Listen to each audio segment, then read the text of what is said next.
여러분 안녕하세요. 3년 만에 돌아온 소프입니다. 네, 일요일 아침부터 여기까지 오시느라 너무 수고 많으셨고 어제 이제 열심히 술을 또 마셔가지고 불참자가 생각보다 많네요. 뭐 어쩔 수 없지만 이렇게 넓은 공간에서 이제 우린 편하게 소프트링을 들을 수 있다는 장점이 있으니까 지금 바로 그냥 시작하면 될 것 같아요. 네, 먼저 소프트링 소개드리자면 소프트링은 멘토님이 자신만의 경험과 지식을 소프트 회원들에게 공유하는 멘토링 프로그램이에요. 소프트를 나오신 멋진 멘토님들이 많은데 현재 소프트에 있는 회원분들과 소통할 시간이 없다는 점이 참 아쉬웠습니다. 그래서 소프트링을 기획하게 되었습니다. 소프트링을 통해 멘티들이 멘토들과 소통하고 자신의 발전을 위한 영감을 얻을 수 있길 바랍니다. 과거와 미래, 즉 멘티의 과거와 멘티의 미래가 소통하는 것이라고 생각해 이번 소프트링의 제목을 응답하라 소프트링이라는 제목을 정했습니다. 멘토님과 대화한다고 생각하시고 편한 자세로 편하게 들어주시면 좋을 것 같아요. 네, 그럼 멘토를 진행하기 앞서 이제 잠깐 첫 번째 멘토님 나와주시면 될 것 같고 바로 짧게 소개드리겠습니다. 이분은 소프트를 내기수를 하시면서 개발 디자인 기획을 하셨던 분인데요. 지금은 사람들을 돕고 싶다는 마음으로 진로 컨설팅, 독서 모임, 운동 모임 등을 운영하면서 플러터 개발하시고 계신 라이프 레이서님입니다. 안녕하세요. 저는 최호준이고요. 라이프 레이서라는 닉네임으로 활동을 하고 있습니다. 그래서 오늘 가져온 주제는 이제 게임이랑 축구에 미쳐 살던 기계공학부 학생이 이제 전자책 4권 쓰고 팔아본 이야기 이거를 가져왔어요. 그래서 그 기획분들이 많이 듣는다고 하시길래 전반적으로 그 기획이라는 직무뿐만 아니라 모든 부분들에서 그러니까 기획도 포괄할 수 있는 주제라고 생각이 돼서 이 주제를 골라봤습니다. 그래서 제 소개를 이제 간단하게 2페이지로 드리자면 소프트 관련 경험과 소프트가 아닌 경험을 나눠봤어요. 그래서 소프트 관련은 이제 25기부터 시작을 했고요.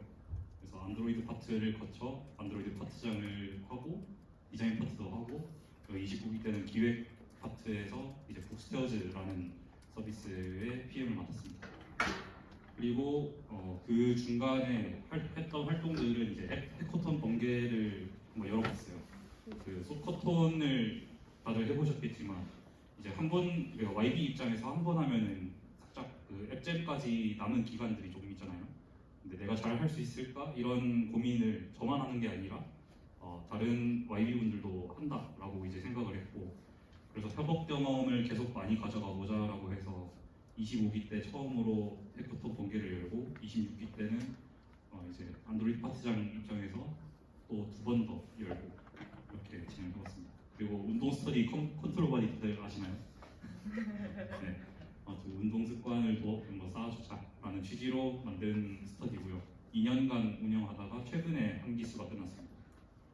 잠깐 휴식을 가졌다가 진행할 거니까 또 관심을 가져주시면 감사하겠고요.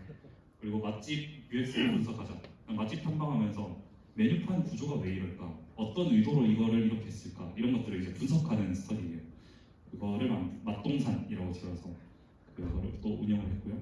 무자본 창업 스터디, 제가 크몽 이런 쪽에서 또 이제 프리랜서 또는 전자책 팔고 이런 경험들을 살려서 이걸 해보고 싶은 사람들에게 도움되자 라는 입장에서 이걸 만들었고, 그리고 책 읽고 실천하는 독서 모임 북실북실이라고 한번 지어서 운영도 해봤습니다.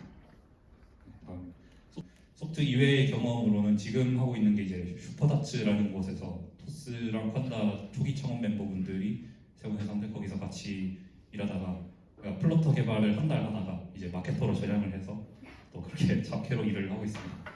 그리고 이전에는 마켓빌랩이라는 곳에서 데이터 엔지니어라는 직무로 1년 정도 일을 했었고 그 소프트 그 25기 기획 파트장 분이 이제 창업했던 모닥이라는 서비스에서 또 안드로이드 개발을 반년 정도 했었습니다. 프리랜서 활동들이랑 또 지금 집중하고 있는 실천 독서 모임 시끌북적이라는 것을 또 만들어서 운영을 하고 있고요. 그리고 진로 컨설팅 관련해서 하다가 뭐 멘토 제안을 받아서 88만 공무원 지중생 카페 그 공지사라고 있어요. 거기서 이제 멘토로 있습니다. 네, 다음. 그래서 작성한 책 4권, 그러니까 4권을 제가 팔아본 경험을 오늘 들려드리려고 하는데 그냥 어떤 책을 썼는지만 간단하게 그냥 보여드리려고 해요. 그래서 이게 가장 처음에 썼던 안드로이드 개발 가이드북입니다. 그래서 이게 있고 네, 또 이제 자소서 가이드북 이것도 뭐 임원진 경험이랑 관련 책들 읽다가 이거 괜찮겠는데 하면서 이제 만들어 본 책이고요. 다음 이게 이제 잘 꽤나 생각보다 바이럴이 된다라고 생각이 되는 흡수하는 독서법이라고 있습니다. 다음 이게 가장 최근에 썼던 진짜 사명찾기 취삼 선택이라고 굉장히 종교 느낌 나죠. 네, 아무튼 진로 찾기와 관련된 전자책이고요. 이거를 최근에 써봤습니다. 그래서 왜 이만큼 이제 책을 쓰고 어떤 것을 배웠나라고 이제 의문이 들 수가 있잖아요. 이 내용들을 오늘 제 이야기를 통해서 한번 풀어보려고 해요. 네. 그래서 책을 쓰게 된 이유랑 책을 쓰면서 그 배우게 된 내용들 이게 한 권을 쓸 때마다 달랐어요. 그래서 그때 시점마다 뭔가 새로운 시각들이 열리고 다음번에 또 적용을 해서 바로 하니까 또 쉬워지고 이런 것들이 있었거든요. 그래서 이 책마다 달랐는데 그 책을 쓸지 말지 이런 거를 이제 한 번 써보면은 다음 책 못 쓰지 이게 바로 나오는 게 아니라 그냥 어느 시점들이 찾아와요. 이거를 써야겠다, 쓰면 도움 되겠다. 그런 시점들이 있었는데 근데 그거를 그냥 계속 개진해 가냐라는 판단 기준에 딱 하나가 판단 기준으로 핵심으로 작용을 했거든요. 그게 이제 사람들이 탁월한 일을 할 수 있도록 돕는 일인가? 라는 질문 하나였어요. 그냥 이 기준 하나만으로 이제 yes가 나오면 하는 거고 no가 나오면 안 하는 거고. 그래서 이제 이 기준은 그 비단 이 책 4권을 쓸 때뿐만 아니라 전반적인 그냥 인생 기획이라 해야 되나? 네. 진로 고민도 그렇고 사업 서비스 기획하는 고민도 그렇고 저희가 이제 기획자분들은 아시겠지만 팀원들이 모여서 같이 협업을 하잖아요. 그래서 이 팀원들이 더 탁월하게 되려면 어떻게 해야 되지? 이런 질문들을 던질 때도 유용했어요. 그리고 사업 방향성과 뭐 인간관계와 관련된 고민들 다 그냥 해결해버리는 그 개인적인 질문이 사람들이 탁월한 일을 할 수 있도록 돕는 일인가? 그랬던 것 같아요. 네. 그래서 이거를 어떻게 여기까지 그냥 바로 그냥 사람들이 탁월한 일을 하세요? 이거를 이제 주장할 수는 없잖아요. 그래서 어떻게 이거를 갖게 됐는지 2017년 1월로 한번 돌아가 보겠습니다. 남성분들이 가장 좋아하시는 국방색 옷을 가장 많이 입는 날들이 있어요. 2017년 1월에 제가 여기 이제 군대를 가면서 이제 생각을 하게 된 거죠. 맨날 술 마시고 게임하고 축구하고 이러던 기경학과 학생이 갑자기 이제 군대를 가서 뭐 나라를 지켜라 이런 거죠. 그래서 여기 가니까 그 당연히 이제 폰도 통제를 당하고 굉장히 그 멍 때리는 시간이 많아졌어요. 그래서 이 멍 때리는 시간이 많아지니까 이제 생각할 그 시간을 갖게 된 거죠. 나도 모르게 생각할 시간을 딱 갖게 돼서 이런 질문들을 곰곰이 막 물고 늘어지는 시기가 있어요. 주로 이제 오른쪽 사진에 약간 그 이제 경계병 느낌으로 이제 사진을 올려놨는데 아무튼 야간 초병을 서면서 멍 때리면서 뭐 하고 살지? 저녁하면 어떻게 살지? 뭘 위해 살지? 맨날 그 학교 졸업하면은 취업하고 그냥 또 취준하고 취업하고 그렇게 해서 살다가 돈 벌다가 뭐 결혼해서 뭐 이렇게 사는 건가 싶잖아요. 이런 고민이 너무 뭔가 뻔하다 라는 생각이 든 거죠. 그래서 책을 읽자라고 생각을 해서 그 군대 들어가기 전에 친구 한 명이랑 그 얘기를 하면서 자기는 책이 엄청 도움이 됐다라고 하길래 어떤 책이 도움됐냐 해서 추천받은 게 미움받을 용기라는 책입니다. 이 책이 개인적으로 제 인생을 이제 첫 번째로 전환시키는 계기가 되었던 책이에요. 그래서 이 내용 중에서 이제 가장 핵심적으로 꽂혔던 부분이 이제 그 행복은 공헌감이라는 구절이 나와요. 공헌감이 뭘까요? 그래서 이게 공헌감이라는 뜻이 이제 어떤 집단에서 내가 여기에 기여를 하고 있구나, 나는 이 곳에서 쓸모가 있는 사람이구나, 누군가에게 도움이 되는 존재구나 라는 것을 느끼는 것을 공헌감이라고 해요. 근데 이게 또 이 책뿐만 아니라 뭐 다른 감정과 관련된 책들도 읽어오면서 공부를 해보니까 이 공헌감이라는 것과 연관된 게 이제 안정감이더라고요. 내가 여기 있어도 좋구나, 그게 오롯이 이제 그 행복하다라고 느끼는 거죠. 그래서 넘기면 안 되는데 이거 히든 그거였는데 네, 아무튼 이거를 이제 배우고 나니까 여러 가지 일들이 여러 가지 사례들이 많이 나와요. 모든 고민은 인간관계로부터 비롯된 고민이다. 그리고 모든 행복 또한 인간관계로부터 비롯된다. 이런 구절들이 많이 나와요. 그래서 내가 이 책을 읽어서 활용을 해야겠는데 어떻게 활용을 할까라고 이제 고민을 하기 시작했던 거죠. 그래서 모든 행복도 인간관계에 있으니까 인간관계에다가 적용을 하는데 공헌감을 느끼는 일을 해야겠다. 근데 또 이 공헌감이 그냥 주관적으로 혼자만 스스로가 그렇게 느끼기만 하면 되거든요. 내가 이거 진짜 도움 된다 라고 느끼고 하는 거죠. 그런 일들이 뭐가 있을까라고 이제 고민을 했어요. 그래서 이제 대한민국 남성들이 가장 좋아하는 차, 네, 군용 차량 있는데 이거를 저는 이제 교육을 하는 입장이었어요. 그 운전 조교로서 이제 그 완전 훈련병 시절이 끝나고 이제 다음 그 한 달 동안 운전 교육을 받고 나서 이제 다른 막 뿌려지는 거죠. 어디 부대 운전병, 어디 구급차 운전병 이런 식으로 다 뿌려지는데 그 뿌려지기 전에 교육기관에 있는 조교였어요. 그래서 운전 이렇게 해라 저렇게 해라 잔소리하면서 막 가르치는 거죠. 그런 조교직이었는데 이 조교 일을 하면서 공헌감을 느끼는 일이 뭐가 있을까 이렇게 고민을 하다 보니까 그 시기에 딱 눈에 띄었던 게 이제 교육 자료가 있었어요. 그 혹시 면허 따보신 분들 계신가요? 혹시 면허 그 기능 시험 있잖아요. 그거를 이제 교육을 받으실 때 이런 얘기 많이 들어보셨을 거예요. 어깨선에 맞춰야 된다. 멈췄다가 핸들을 2바퀴 반만 돌려야 된다. 이런 거 엄청 많이 들어보셨을 거예요. 근데 이게 상황마다 다르거든요. 차가 어느 위치에 있는지에 따라서 핸들을 조금 꺾어야 될 때도 있고 많이 돌려야 될 때도 있고 이게 그런 공식화된 그게 너무 실제 도로 상황에 나가면은 안 맞다라고 생각을 했어요. 그래서 그 기능 시험의 그 공식이 중요한 게 아니라 차체 감각을 기르는 게 가장 큰 목적이라고 생각을 하고 왜 이거를 하는지를 저는 이제 교육 자료에 녹여내려고 했던 거죠. 그래서 이거를 이제 교육 자료 자체를 바꾸면은 사람들에게 도움이 될 것이다라고 느끼고 교육 자료를 이제 바꾸기 시작했습니다.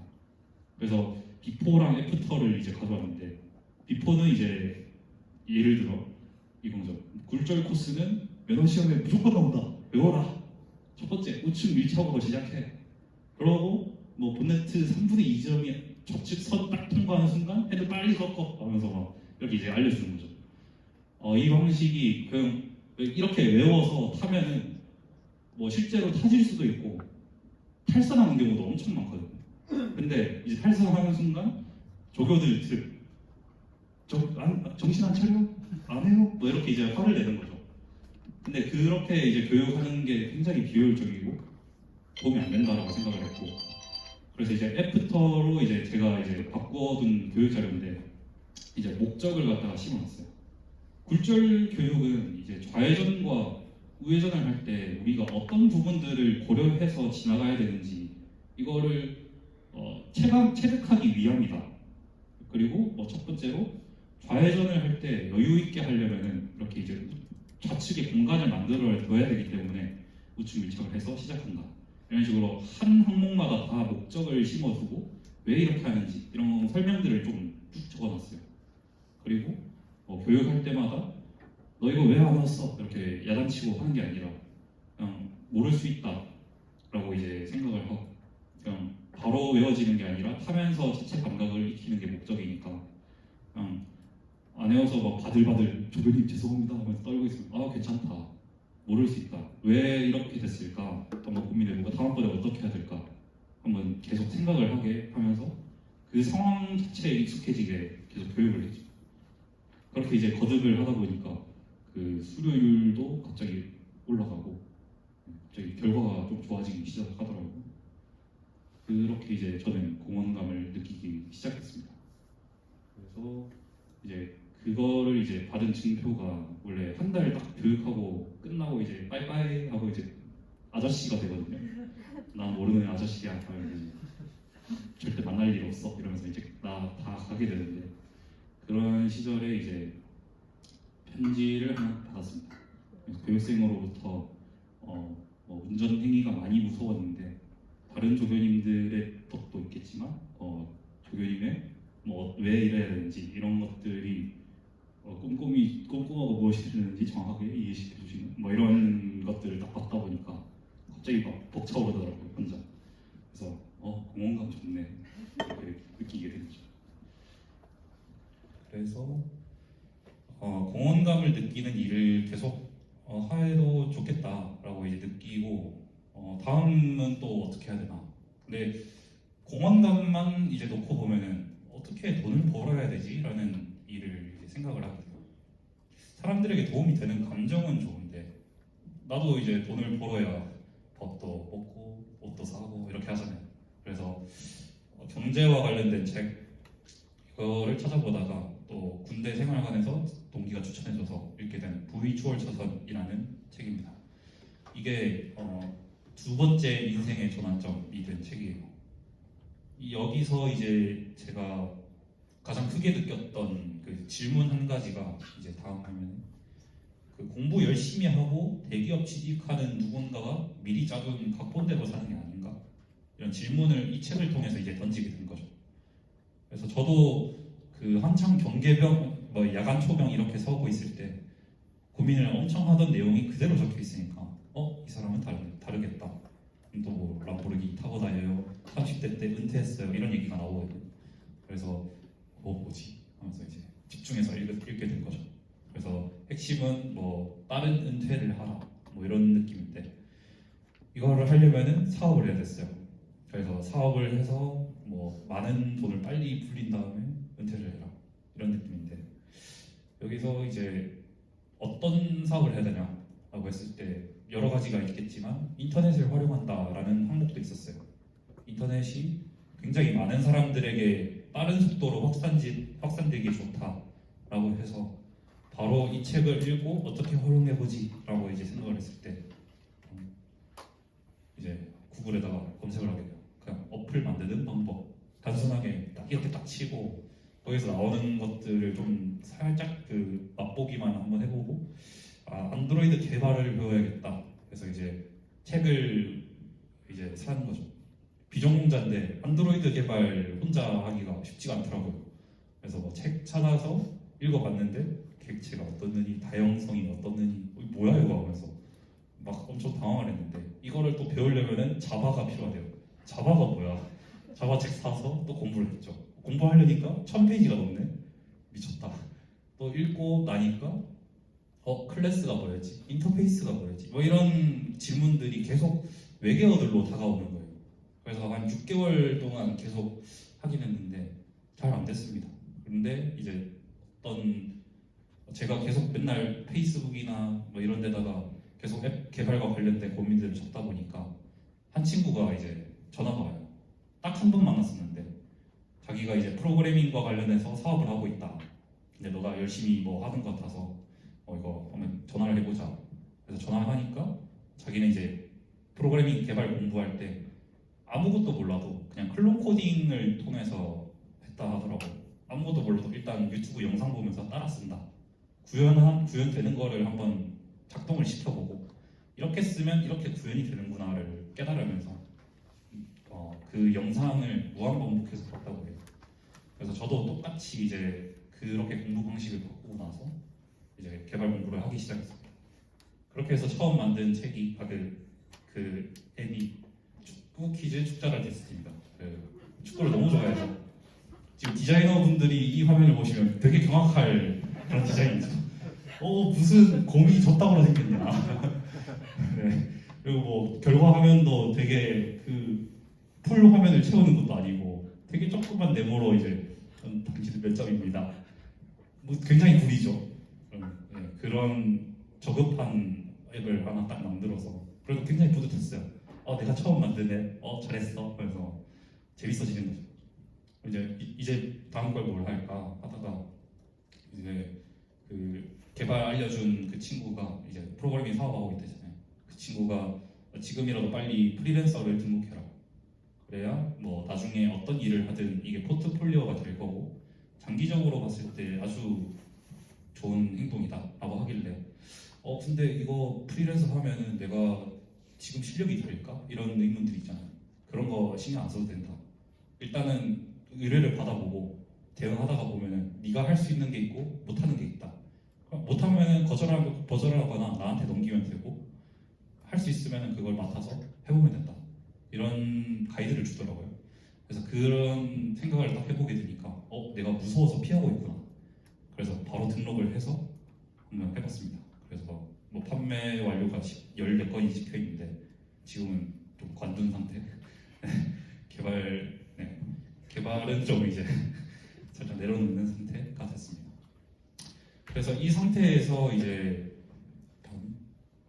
소프트의 공고를 보게 됐어요. 25번째 요청을 보시면 뭐 하는 동아리지? IT 창업 동아리, 국내 최대 규모 200명 뭐 이런 워딩들이 되게 굉장히 자극적이더라고요. 그래서 여기 뭐지 하면서 혼자 대학생 외롭게 이제 프로그래밍 공부하면서 막 하고 있는데 여기는 협업도 하고 기획 개발 뭐 이렇게 협업을 합니다. 엣젯 뭐 2주 합숙을 합니다. 뭐 이런 너무 자극적이고 막 같이 설레는 거예요. 그래서 지원을 했죠. 이 면접 당일날 아직도 기억나는데 태풍이 오던 날이거든요. 그래서 비를 뚫고 집 나가자마자 10초 만에 우산이 뒤집어지고 이런 난리통에서도 면접 가는 길이 즐거웠어요. 제발 붙자 하면서 갔는데 너무 막 그 분위기 아시죠? 처음 딱 YB로 들어왔을 때 미팀 운영팀 앉아서 어떻게 하시고 오셨어요? 하면서 막 이렇게 아이스 브레이킹 쫙 해주고 이제 막 딱딱한 면접. 장점은 뭔가요? 이런 것들을 이제 겪고 나니까 되게 체계적이고 재밌는 동아리겠다 이렇게 생각이 들어서 이제 제발 붙어라 했는데 붙게 된 거죠. 그래서 25기 안드로이드를 하고 26기에 얼떨결에 이제 안드로이드 파트장까지 물 흐르듯이 뭔가 이루어지더라고요.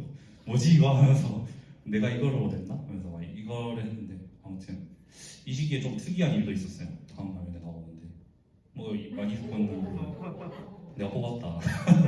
네. 뭐 좋은 일이었는지 나쁜 일이었는지는 여러분의 판단에 맡기겠습니다. 아무튼 현우도 많이 예정하고 아무튼 이 애를 뽑고 이제 26기 안드로이드 파트장을 이제 끝나면서 많이 끝 무렵에 이제 고민을 하게 됐어요. 안드로이드 파트장이 끝나면은 다음 행동은 뭘 하지? 이런 생각을 하게 된 거죠. 그래서 그때 들었던 고민들이 다음 페이지에 적혀 있습니다. 그래서 파트장을 하다 보면은 굉장히 세미나 자료를 준비를 쫙 해야 되거든요. 일주일마다, 2주일마다. 그래서 그동안 엄청 열심히 세미나 자료를 만들었는데 뭔가 아까워요. 이거가 이 한 학기에 소용되고 끝난다. 이게 아까웠던 거죠. 그리고 안파장 생활이 끝나면 뭘 할까? 사업 관련 뭔가를 해야 되는데 이렇게 생각을 했고 그리고 세미나 자료 사라지기 아깝다. 그리고 그 라이프해커 자청이라고 하시나요? 역행자라는 책을 쓴 작가인데 그 사람의 그 유튜브를 시작하던 시기가 이때였어요. 근데 거기서 나온 내용 중에서 이제 사업은 초보가 왕초보를 알려주면 된다, 왕초보를 도와주면 된다라는 이야기가 꽂히더라고요. 굉장히 뭔가 그 프리랜서도 그렇고 전문가가 누가 정의한 전문가일까라는 어느 정도가 전문가일까라는 질문도 들긴 했는데 단순히 이제 그냥 초보가 그러니까 해봤다라는 정도로도 초보가 될 수 있는 거죠. 아예 안 하는 사람도 많은데 해봤다라는 것만으로도 이제 초보가 되는 거고 그 초보가 왕초보를 도와주면 된다라는 가르침을 주더라고요. 이거랑 이제 고객에게 판매하는 경험이 이제 사업의 한 바퀴다 이거잖아요. 그래서 뭐 A, B, C 이렇게 사업 아이템이 세 가지가 있다고 쳐도 그냥 고민할 거 없이 한 바퀴를 무조건 다 돌아보는 것 자체가 굉장히 의미 있는 경험인 거죠. 어떻게 해야 한 바퀴를 돌 수 있을까 이런 고민을 하기 시작했습니다. 그리고 여섯 번째로 잠깐 잊혀져 있던 공헌감을 느끼는 일을 해보자. 이게 이제 다시 또 떠오르게 된 거죠. 소프트에서는 굉장히 자연스럽게 이게 공헌감이 느껴졌어요. 그냥 협업을 하다 보면은 다 이제 약간 미숙하고, 근데 이걸 같이 해결해 나가고 협업하면서 이거 언제까지 걸릴 것 같아. 아, 미안해. 아, 미안할 필요 없다. 같이 하는 거다. 하면서 이제 서로 이제 맞춰가면서 협업하니까 그게 너무 재밌었던 거죠. 그때 이제 공동 성장에 많이 꽂혔던 것 같아요. 그래서 요 6개 정도의 큰 틀의 고민들을 어떻게 해야 뭔가 이뤄볼 수 있을까, 사업을 한 바퀴 돌아보고 싶다라는 생각을 하게 됐는데, 그래서 이제 그 고민을 이렇게 이제 풀어보기로 했습니다. 모든 비전공자 안드로이드 왕초보를 위해 제가 이제 6개월 동안 엄청 시달렸던 그거를 빨리 해결할 수 있는 게 뭘까 하면서 이제 그거를 위한 개발 자료를 만들자. 그래서 이제 책을 쓰겠다가 됐고, 그 책과 그 책 구성 사이에 이제 도움되는 영상들, 제가 구현하는 영상을 그냥 실제로 클론 코딩을 할 수 있게 그대로 따라하기만 하면 되게 그런 영상들을 같이 넣어둔 거죠. 그래서 처음 만든 게 굉장히 비싸죠. 38,000원. 네, 노력이 많이 들어가서 이 정도는 받아야지 하면서 개념 없이 38,000원. 그래서 소비자의 마음을 헤아리지 못하고 내가 힘든 거, 내가 엄청 노력해서 만든 거, 이거에만 이제 생각해서 가격을 설정을 해버린 거죠. 그리고 제목도 그냥 뭐 굉장히 밋밋해요. 한 권으로 시작하는 안드로이드 전독하기.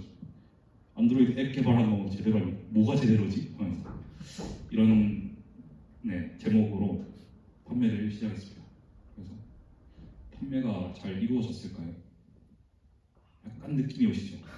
안 됐구나. 네, 잘 안 됐습니다. 그냥 나름대로 홍보를 해도 그냥 그 이제 인스타그램에 저 책 샀어요, 페이스북에 책 샀어요, 좋아요만 엄청 들어가요. 지인들이 막 연락 잘 안 하던 지인들 좋아요 다 눌러줘. 뭐야, 사주려나? 막 이런 기대도 하게 되죠. 안 사주죠. 그리고 나름 그냥 극소수의 친한 지인들만 약간 관심을 가져줘. 너 책을 썼냐? 미쳤다. 어떻게 썼냐? 이런 질문들을 받게 되죠. 하지만 그런 구매는 잘 일어나지 않았다. 그러면은 이제 딱 여기까지만 했을 때 엄청난 정성과 노력과 이런 것들을 막 퍼부었잖아요. 근데 아무도 이 가치를 잘 못 알아줘요. 그러니까 제 스토리를 지금 들어서 굉장히 이 책에 엄청난 노고가 담겨 있다라는 거를 조금은 이제 약간 들으셨잖아요. 근데 이거를 소비자들은 아무도 몰라요. 그냥 제3자 입장에서는 이걸 몰라줘요. 근데 이 상황이 되면 여러분 어떻게 하고 싶습니까? 아마 이제 go or no 이게 이제 되겠죠. 근데 여기서 이제 다음 질문을 하게 됩니다. 혼자만의 생각에 빠지지 말고 제3자한테 물어보자. 뭔가 아쉬우니까 이제 자연스럽게 이 질문들을 하게 됐어요. 너라면 살 것 같냐? 어떤 점이 별로냐? 그리고 어떤 게 설득이 부족하냐? 이거를 주변에게도 물어보면서 되게 잠재 고객의 소리를 듣고 싶다. 네, 이거를 한번 해봤고, 그리고 문제 상황과 관련된 책을 읽기 시작했어요. 마케팅과 관련된 책, 세일즈와 관련된 책 이런 거 읽어보면서 글쓰기도 이제 뭔가 글 하나로 사람들의 마음을 훔치는 일, 이런 것들에 관심이 가기 시작하더라고요. 그래서 마케팅 책도 읽고 해서 한번 적용을 해보자 하게 된 거죠. 그래서 아까 초기의 이미지의 표지에서 이렇게 바꿨습니다. 누구나 보면서 따라할 수 있는 앱 개발도 누구나 나도 가능한가? 라는 느낌이 들게끔, 그리고 이렇게 썸네일을 변경했고요. 그리고 상세 페이지에서도 문구를 꽤 많이 변경을 했어요. 비단 그 공대생이라고 하면은 공대생이 글 쓴다 이러면은 뭐 유명 전기가 어떻고 고품질 뭐 이런 거를 막 굉장히 밋밋하게 어필을 할 것 같잖아요. 그런 거를 이제 굉장히 상상을 잘 할 수 있게끔 따라 그냥 화면 보고만 따라하셔도 뭐 3일 만에 이렇게 될 수 있다 이런 그 머릿속에 그려낼 수 있는 워딩들을 좀 많이 사용을 하려고 했던 거죠. 목차도 마찬가지고 그리고 이제 이벤트도 한번 진행을 해봤어요. 지인 대상으로는 그냥 그 플랫폼 수수료 말고 그냥 다 돌려주겠다. 그래서 이제 그냥 그 지인분들은 이제 8,000원에 이제 그 이 책을 다 사게 되고 그렇게 해봤고 그렇게 되니까 이제 리뷰도 다 써주고 이렇게 되더라고요. 리뷰가 달리니까 이제 모르는 사람이 이 책 뭔가 있나? 하면서 이제 38,000원 지불! 이러면서 이제 사주시게 되는 거죠. 그래서 막 몇십 번까지는 이제 팔아보는 거죠. 네. 그렇게 되더라고요. 그래서 똑같아요. 그냥 가설을 세워요. 뭐 이렇게 뭔가를 변경해서 뭔가를 하면 이게 될 것이다. 그래서 이대로 한번 실행을 해보고 검증, 변화가 없네, 통하네. 이게 이제 결과로 이제 받아보고 또 이제 뭔가 부족하다 싶으면 이제 새로운 가설을 세우고 이걸 또 반복을 하는 거죠. 너무 그래서 이게 많이 보셨을 거예요. 뭐 기획 관련 세미나를 들으실 때도 그렇고. 그래서 요 사이클대로 다음 책도 써봤습니다. 저녁 시간을 아끼는 자기소개서 가이드북도 그렇고, 흡수하는 독서법, 가장 애정하는 책, 그리고 G3 선택, 이것도 엄청 제 인생을 녹여버린 책. 네, 그렇게 4권을 써봤는데요. 그래서 이런 책 쓰고 엄청 열심히 살고 이런 것들을 막 그 스토리에 은연중에 이제 드러내니까 어디서 뭐 에너자이저냐, 등에 건전지가 있냐, 뭐 실행력이 궁금하다 이런 얘기들을 듣게 됐어요. 근데 처음에 말씀을 드렸지만 답변은 하나입니다. 사람들이 탁월한 일을 할 수 있도록 돕는 일.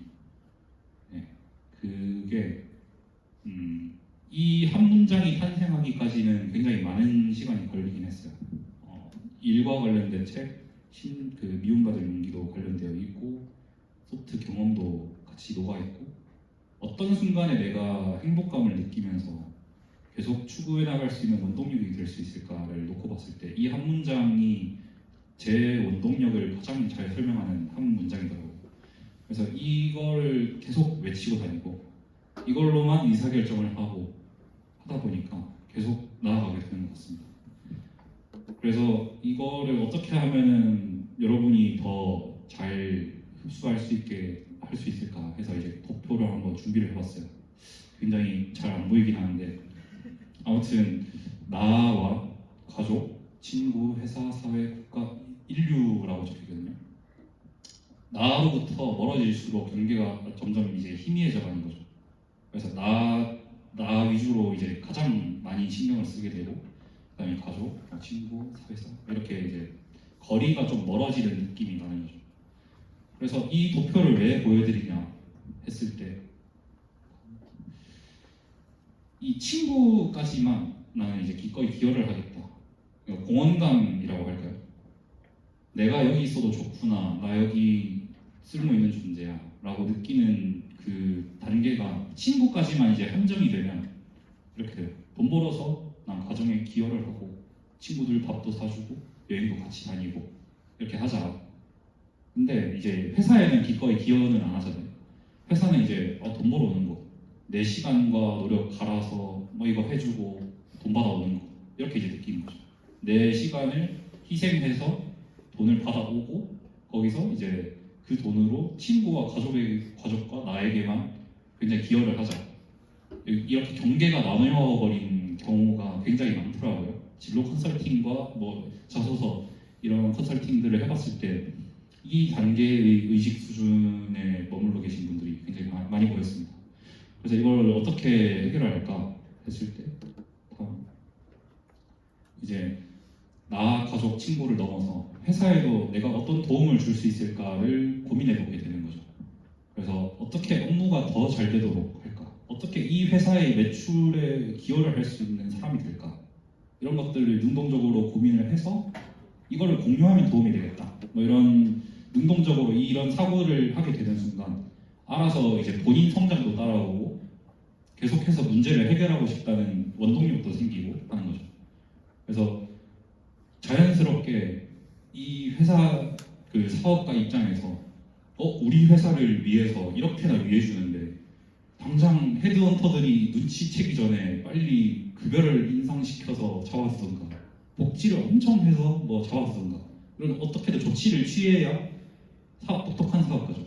그래서 이거는 자연스럽게 따라올 것이다 라고 저는 생각을 하고요. 단 이제 일에 심취하여 나와 가까운 사람들, 뭐 나 가족 친구에게 기여를 못하게 되는 상황들, 이게 지속되면 지속될수록 여기 근처의 사람들이 이제 좀 근처의 인원에서 불행을 느끼게 된다라고 이제 써뒀어요. 그래서 이제 회사뿐만 아니라 제일 높은 목표, 인류에 기여한다라는 것을 놓고 봤을 때도 전 지구가 이제 내가 공헌감을 느끼는 곳이다라고 느끼는 공간인 거죠. 그러면 삶 자체가 행복하고 진심으로 이 세계를 긍정적으로 진보시키겠다. 이런 신념 자체가 계속해서 나 더 큰 일을 만들고 더 큰 목표를 세우고 사람들에게 진심으로 도움이 되면 어떻게 해야 될까? 그런 것들을 고민하는 거라고 생각합니다. 그래서 일례로 애플을 여러분들이 이제 맥북을 쓰시는 분들 많은데 UX가 좋아서 연동성이 뛰어나서 이런 이유도 있겠지만 애플이 추구하는 목표가 인류에 기여한다 했거든요. 스탠포드인가 어쨌든 어떤 대학 연설에서 팀 쿡이 연설한 영상이 있어요. 거기서 이제 다르게 생각하기라는 가치가 무슨 뜻일까를 놓고 봤을 때 이 예시를 들어줘요. 기술로만은 회사는 살아남을 수 없다. 기술이 존재하는 이유는 사람들에게 도움이 되기 위해서고 기술과 사람, 인문이 이제 융합이 되는 형태가 가장 인류에게 도움이 되는 방식이다. 그래서 심장 이상을 감지하는 애플워치, 시각 장애인도 마라톤을 뛸 수 있도록 돕는 아이패드, 이거를 만들었다. 즉 사람들에게 도움되는 기술과 융합해서 뭔가를 만들었다.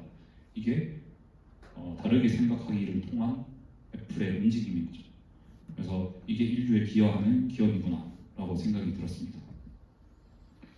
그래서 나에게 도움이 되는 것은 뭘까? 사람들에게 도움이 되는 것은 뭘까? 팀원들에게 도움되는 것은 뭘까?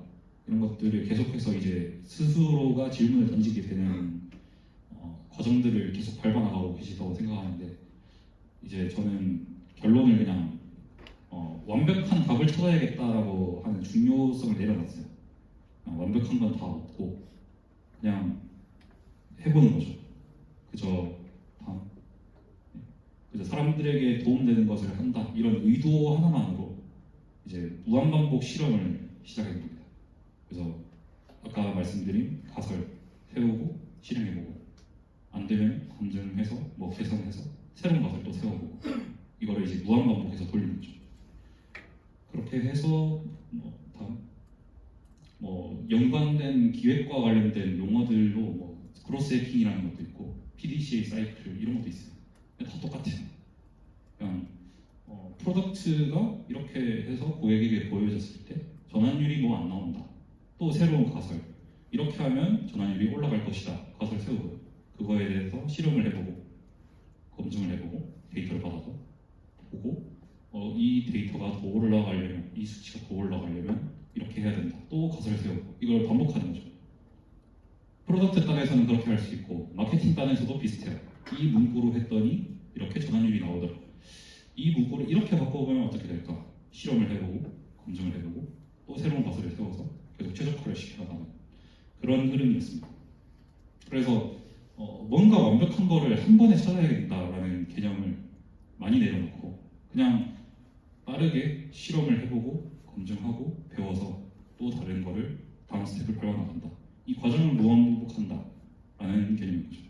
그래서 관련된 책으로 이제 일단 시작하고 나중에 완벽해져라 라는 구절이 있는 책이 있는데 계속 책 추천을 하는 거 같네요.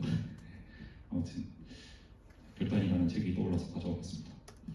제 발표 내용은 여기까지고요. 네, 감사합니다. SLS 101PM 하고 계십니다. 또 대학교는 컴퓨터 공학과를 졸업하셨는데 잘 맞는 이미지인데요. 데이터 중심적 사고와 사용자 중심적 사고를 필살기로 가지고 계신 문님이십니다.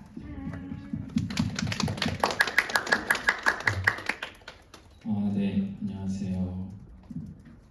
굉장히 이른 아침에 오셔서 귀중한 시간을 내주셔가지고 제가 최대한 밀도 있는 거를 설명을 해드리겠습니다. 근데 제가 이거 어떻게 넘기는지를 전달받지 않았거든요. 알겠습니다. 일단 제목부터 굉장히 롤러코스터를 탔을 것 같지 않나요? 저널리스트가 생존하기 한국에서 힘들거든요, 사실상. 그래서 그거에 대한 걸 제가 어떻게 이겨냈는지를 좀 듣게 되면 여러분들의 도움을 얻지 않을까라고 생각합니다. 일단 목차는 다음과 같고요. 요거는 뭐 스킵할게요. 네, 제 소개도 넘어가 주시면 아까 잘 설명해 주신 것 같아요. 그래서 필드 경험부터 말씀드리면 아마 여기 아실 수도 있어요. 모지토라는 앱을 하시는 분들 혹시 계시는가요? 네, 꽤 많네요. 네, 이때 멤버들이 소프트 멤버들이에요, 대부분. 제가 오버스라는 친구도 소프트에서 만났고, 승수라는 친구도 소프트에서 만났고, 저기 제나라는 친구도 소프트에서 만났고, 여기 백방이라는 친구도 소프트에서 만났거든요. 팀빌딩은 제가 했는데 지금은 나와 있어요. 그래서 근데 이분들이 굉장히 뛰어나고 정말 열정 있고 지금도 계속 개발하고 있거든요. 이걸 좀 제가 들려드리려고 해요. 옮겨주시면 이때 성과가 지금 더 많을 거예요. 근데 라이프스타일 6위, 최고의 오늘의 이렇게 많이 받았었고 요거예요. 제가 프로덕트를 만드는 전환점이 딱 이 프로젝트에서 시작이 됐거든요. 잘 읽어보시면 뭐냐면 조울병 환자께서 쓰신 리뷰입니다. 지금도 아마 딱 들어가면 첫 리뷰가 이거일 거예요. 근데 내용을 다 읽으면 뭐냐면 제가 요약하자면 조울병 환자분들은 하루에 느끼는 감정이 여러 가지거든요. 이게 감정 다이어리인데 다른 서비스들은 하루에 하나밖에 감정을 입력하지 못해요. 근데 모지토 같은 경우에는 하루에 여러 가지 감정을 섞어주거든요. 그걸 칵테일로 만들어주는 건데 그래서 이분은 하루에 여러 가지 감정을 느끼니까 그런 앱이 필요했었던 거죠. 여러 가지 감정을 기록하고 싶었다. 근데 저희의 의도는 그렇지 않았거든요. 처음부터 이분들을 위해서 만든 게 아니었었어요. 이제 여기서부터 이제 좀 그런 게 오죠. 그러니까 뭐냐면 아직입니다. 여기가 제일 중요한 거였어. 그래서 저희의 의도 자체는 그러지 않았는데 누군가한테는 그런 의도로 전달될 수도 있는 거죠. 그 말은 즉 사용자 중심적으로 사고해야 된다는 거를 제가 몸으로 깨닫는 거예요. 그러니까 나는 정말 가볍게 생각했을지라도 누군가한테는 엄청 크게 영향을 미칠 수 있다는 거에서 어떤 서비스를 대충 만들면 안 되겠다라는 거를 몸으로 와닿았던 프로젝트라서 정말 많은 걸 배웠다고 저는 생각하고요. 네, 이제 넘겨주시면 될 것 같습니다. 그 다음으로 했었던 게 제가 사실 창업을 했었어요. 이제 창업을 하실 분도 계시고 하는데 이때 저는 이제 예술 산업으로 했거든요. 근데 그것도 스토리가 있어요. 왜 예술 산업을 했냐? 예술 산업이 국내에서 1조밖에 안 됩니다. 다 먹어야 유니콘이거든요. 100%를 먹어요. 그래서 투자자들한테 되게 올라가면 결승까지 올라가더라도 맨날 떨어졌었어요. 너희들 어차피 다 먹어봤자 유니콘도 안 될 것 같은데 왜 그걸 자꾸 해보려고 하냐. 저는 이제 하게 됐었던 이유가 어떻게 보면 인류 기여 쪽이랑 가까운데 제가 이제 대학교 때 여러분들처럼 있을 때 취업이나 이런 거 했을 때 굉장히 힘들어하거나 아니면 어떤 과정들을 겪었었을 때 힘든 시기가 있었을 거거든요. 제가 사실 학과만 5학과를 경험했어요. 첫 번째가 전자과고요. 두 번째가 전기과고요. 첫 번째가. 두 번째가 전자과고요. 군대에서 재수를 했거든요. 저는. 그래서 세 번째가 컴퓨터공학과예요. C 언어가 재밌어서 안드로이드 개발이 재밌어서 넘어갔고요. 창업을 하니까 필요한 게 디자인하고 기획이라고 생각을 했었어가지고 대학원을 간 거죠. 동대학원에 가서 이제 브랜드부터 시작했어요. 처음에는 브랜드가 더 폭넓잖아요. 디자인에서 했는데 UX가 한참 트렌드하고 더 사용자 중심적인 것 같다고 느꼈거든요. 그래서 UX로 넘어가서 최종적으로 이제 5학과를 경험했는데 그걸 했을 때에 저한테 가장 도움이 됐었던 건 뭐냐면 예술이었어요. 학과를 바꾼다는 거는 엄청 큰 리스크가 따르거든요. 아실 거예요. 왜냐면 특히나 한국에서는 스페셜리스트가 생존하기 정말 좋은 곳이라서 이런 식으로 뭔가 약간 얕게 넓게 한다는 게 리스크가 많이 따라요. 근데 제가 그걸 버틸 수 있었던 건 뭐였냐면 예술가들의 스토리가 너무나 우여곡절이 많거든요. 근데 그 스토리에 빠진 거예요. 그러니까 예를 들어 뭐 바스키아라는 사람은 젊었을 때 이제 죽었잖아요. 굉장히 어린 나이에 이제 요절했는데 그 사람은 왜 그렇게 헌신하다가 왜 삶을 그렇게 열심히 살다가 그랬었을까?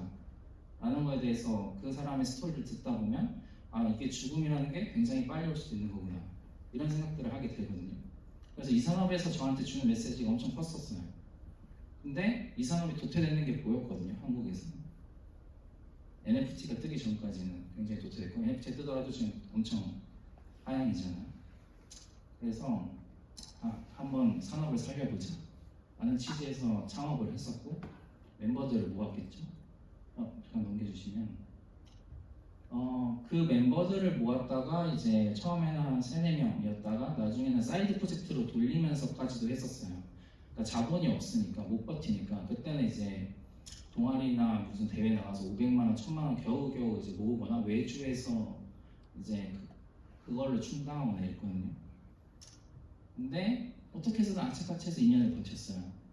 더 이상 못 버티겠는 거예요.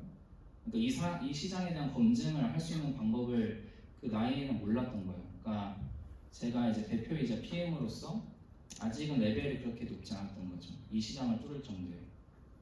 근데 어쨌든 아티크라는 멤버들이 11명까지 있었었고 그 멤버들을 통해서 제가 배운 게 정말 많거든요. 예를 들어 단기적으로 많은 인원을 늘리면 안 된다든가 왜냐면 커뮤니케이션에 코스트가 발생해요. 그러면 의사결정도 엄청 늦어지고 또 다른 거는 어떤 리더십에 대한 것도 고민을 정말 많이 하게 됐었고요. 좋은 리더란 무엇인가 이거를 제가 29살 때 창업을 했었으니까 31살 때까지 그러니까 28살 했었으니까 30살 때까지 그 경험을 하고 나서 이제 회사를 들어간 케이스거든요. 그래서 넘겨주시면 그러니까 저는 처음으로 한 게 사실 창업이 먼저고요. 학생 창업이 먼저고 그 다음에 회사를 간 케이스예요. 그래서 처음에 이제 직장이 아트라우드라는 곳이었고 여기도 예술이에요. 전 처음에 계속 예술 쪽에만 놀았어요. 이거는 이제 뭐냐면 그 예술 공유 오피스예요. 그러니까 예술가들을 위한 공유 오피스거든요. 온리 예술가들을 위해 4명이서 이제 시작을 한 거죠. 그 전에는 2명이서 시작을 했었고 제가 들어왔을 때 4명이었고 제가 CTO 겸 PM까지 했었어요. 지금은 약간 피벗을 하는 상태여서 홍대에서 아트라우드 하면은 이제 카페랑 어떤 바처럼 바뀌었거든요. 그 프로덕트를 안 만들어요 지금.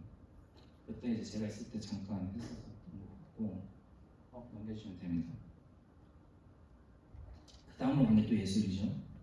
큐피커라는 데 가서 또 배웁니다. 그러니까 제가 느꼈던 건 뭐냐면 예술 산업에 대한 지식이 없을 수도 있지만 프로덕트를 직접 다른 데서 배우면서 다른 스테이크홀더 분들이랑 일을 하다 보면 이 산업을 뚫을 수 있을 거다라는 자신감을 좀 얻고 싶었던 것 같아요. 그래서 큐피커가 어떻게 보면 오디오 가이드거든요. 그러니까 도슨트처럼 해주는 거예요. 가가지고 또 배우기도 했었죠. 그리고 또 넘겨주시면 그 다음으로 갔었던 게 컬리예요. 이제 왜 이렇게 갔냐라고 물어보시면 작은 스타트업, 그러니까 얼리 단계의 스타트업만 하다 보니까 성장형, 안정형 스타트업 아니면 유니콘 스타트업 아니면 대기업 이런 데는 어떤 구조로 어떤 시스템으로 돌아가길래 어떻게 그렇게까지 성장했을까라는 게 궁금했었던 거예요.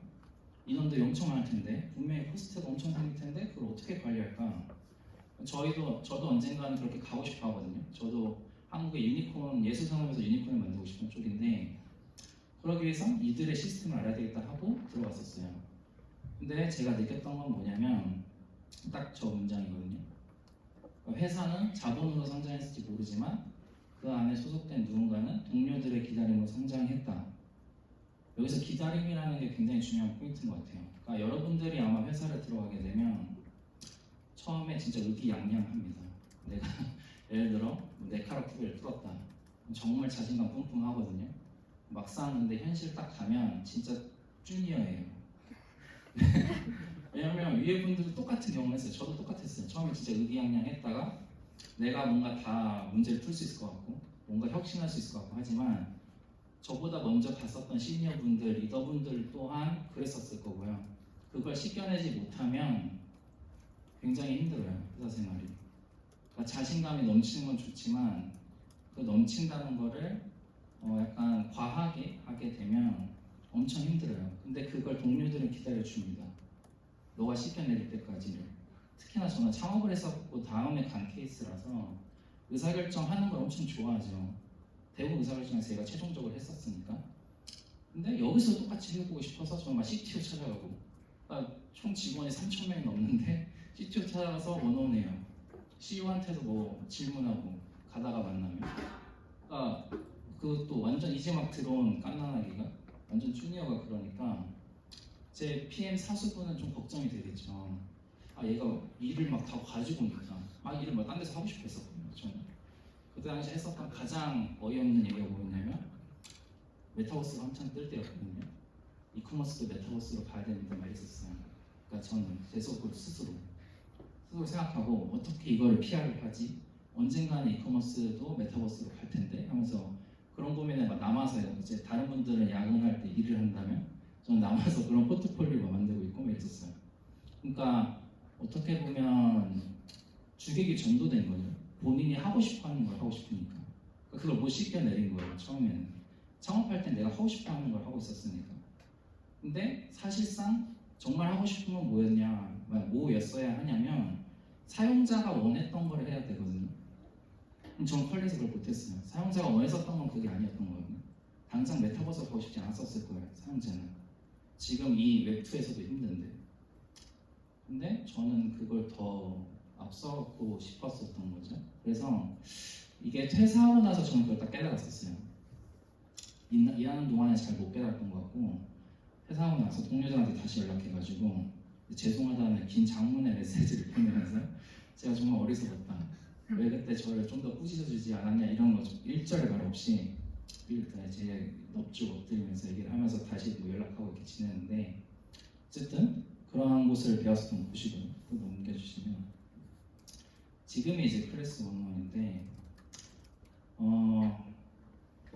이게 녹화가 되고 있어가지고 제가 나중에 가리면서 얘기하면 클래스 101은 사실 갈 때 고민을 많이 했었어요. 그러니까 평이나 이런 게 제 기준에서는 처음에는 좀 리스크가 있을 것 같은데라고 생각했었어요. 근데 여기가 생각보다 좋았던 게 뭐냐면 크게 세 가지거든요. 첫 번째가 심리적 안정감을 줘요. 느끼기 정말 어렵거든요. 회사에서 심리적 안정감을 느낀다는 게 그곳을 찾는다는 거는 정말 여러분들이 핏이 맞는다는 거예요. 어느 회사를 가도 다 각자 느끼는 심리적 안정감이라는 기준은 다르니까. 두 번째는 뭐였냐면 글로벌 진출을 막 하고 있었어요. 그래서 글로벌 프로덕트를 만들 수 있는 경험이 한국에서 많지 않아요. 그 경험을 할 수 있다는 게 있고요. 최근에 수요일날 런칭했습니다. 미국하고 일본에. 네, 엄청 삽질해서 이제 런칭한 단계고 일본의 첫 리뷰가 달리고 미국의 첫 리뷰가 달리고 이랬겠죠. 엄청 역사적인 순간이거든요. 그리고 세 번째가 이 클래스 101만의 특징이 뭐냐면 교육이에요. 에듀테크죠. 저도 똑같거든요. 학교 세우고 싶은 게 있어요. 네, 근데 저는 좀 더 구체적이긴 한데 예술 창업 학교를 세우고 싶어요. 예술 기반의 창업 학교를. 그러니까 이 창업 학교를 나온다고 하면 예술 관련된 수업이나 예술 관련된 프로젝트는 무조건 해볼 수 있게끔 하는 게 아니면 수업 내에는 예술 관련된 수업이 꼭 들어가 있는 수업. 그러니까 인문학의 중요성이 어디서 오냐라고 했을 때 여러 고서에서도 올 수 있지만 저는 예술에서도 정말 많이 온다고 생각하거든요. 그래서 그런 면에서 지금 많이 배우고 있는 중이고 해서 현재는 이제 액티베이션 쪽에서 프로덕트를 하고 있는데 액티베이션이라고 하면 유저 활성화죠. 그러니까 UX 제가 전공을 살리고 있는 거예요. 쉽게 얘기하면. 그래서 그런 부분에서도 굉장히 만족스럽다라고 생각하고 있어서 지금 잘 배우고 있는 곳이고요. 넘겨주시면 그럼 이제부터 좀 시작인데 이런 곳을 어떻게 가야 되냐, 어떻게 하면 갈 수 있는지, 제너리스트가 어떻게 이런 걸 뚫었는지 말씀드리겠습니다. 네.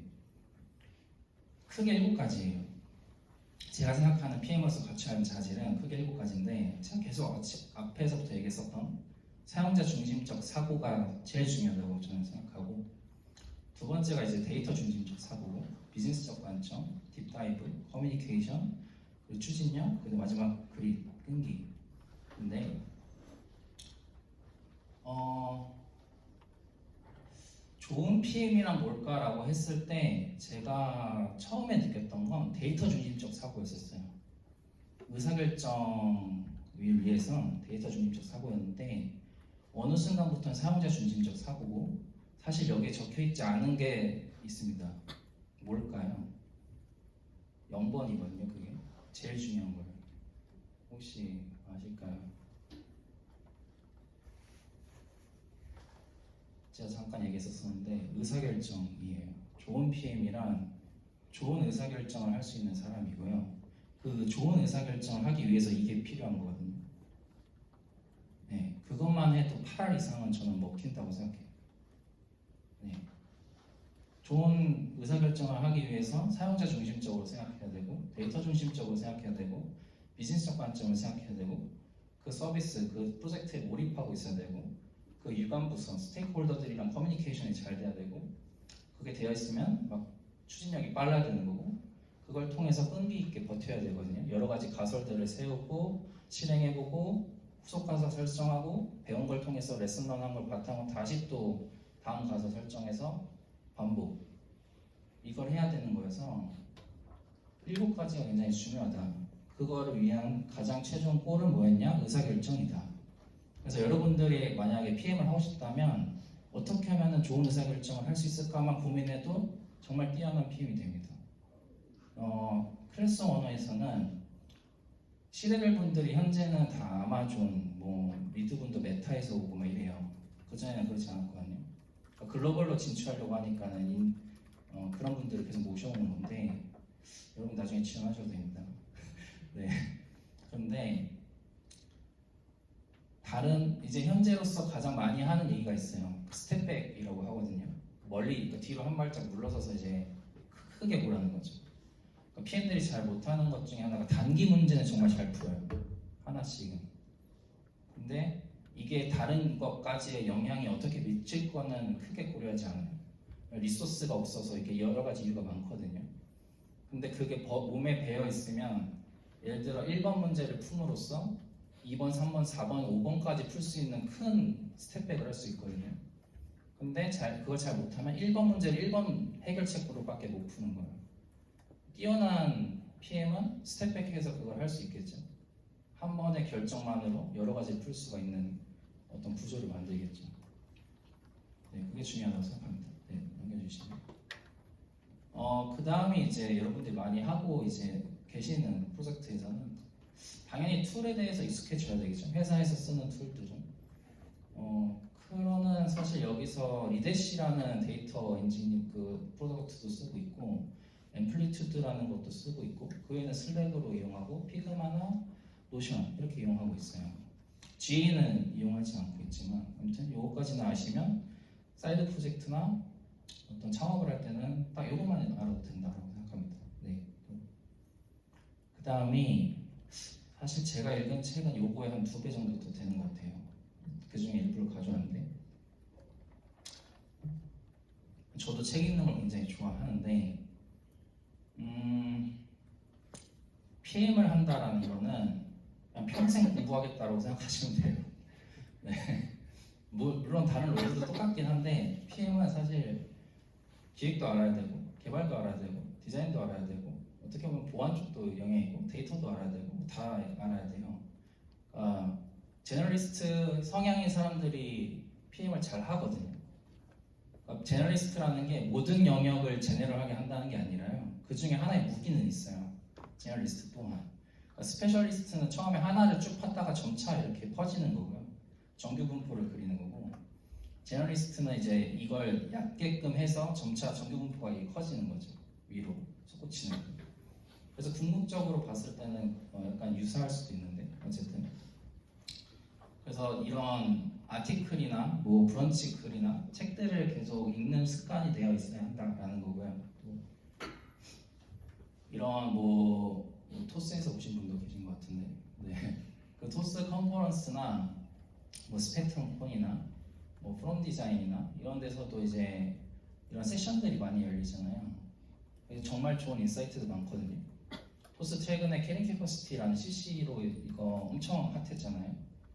네, 그거 하나만으로 다른 기업에서 모든 사람들이 CC 얘기를 해요.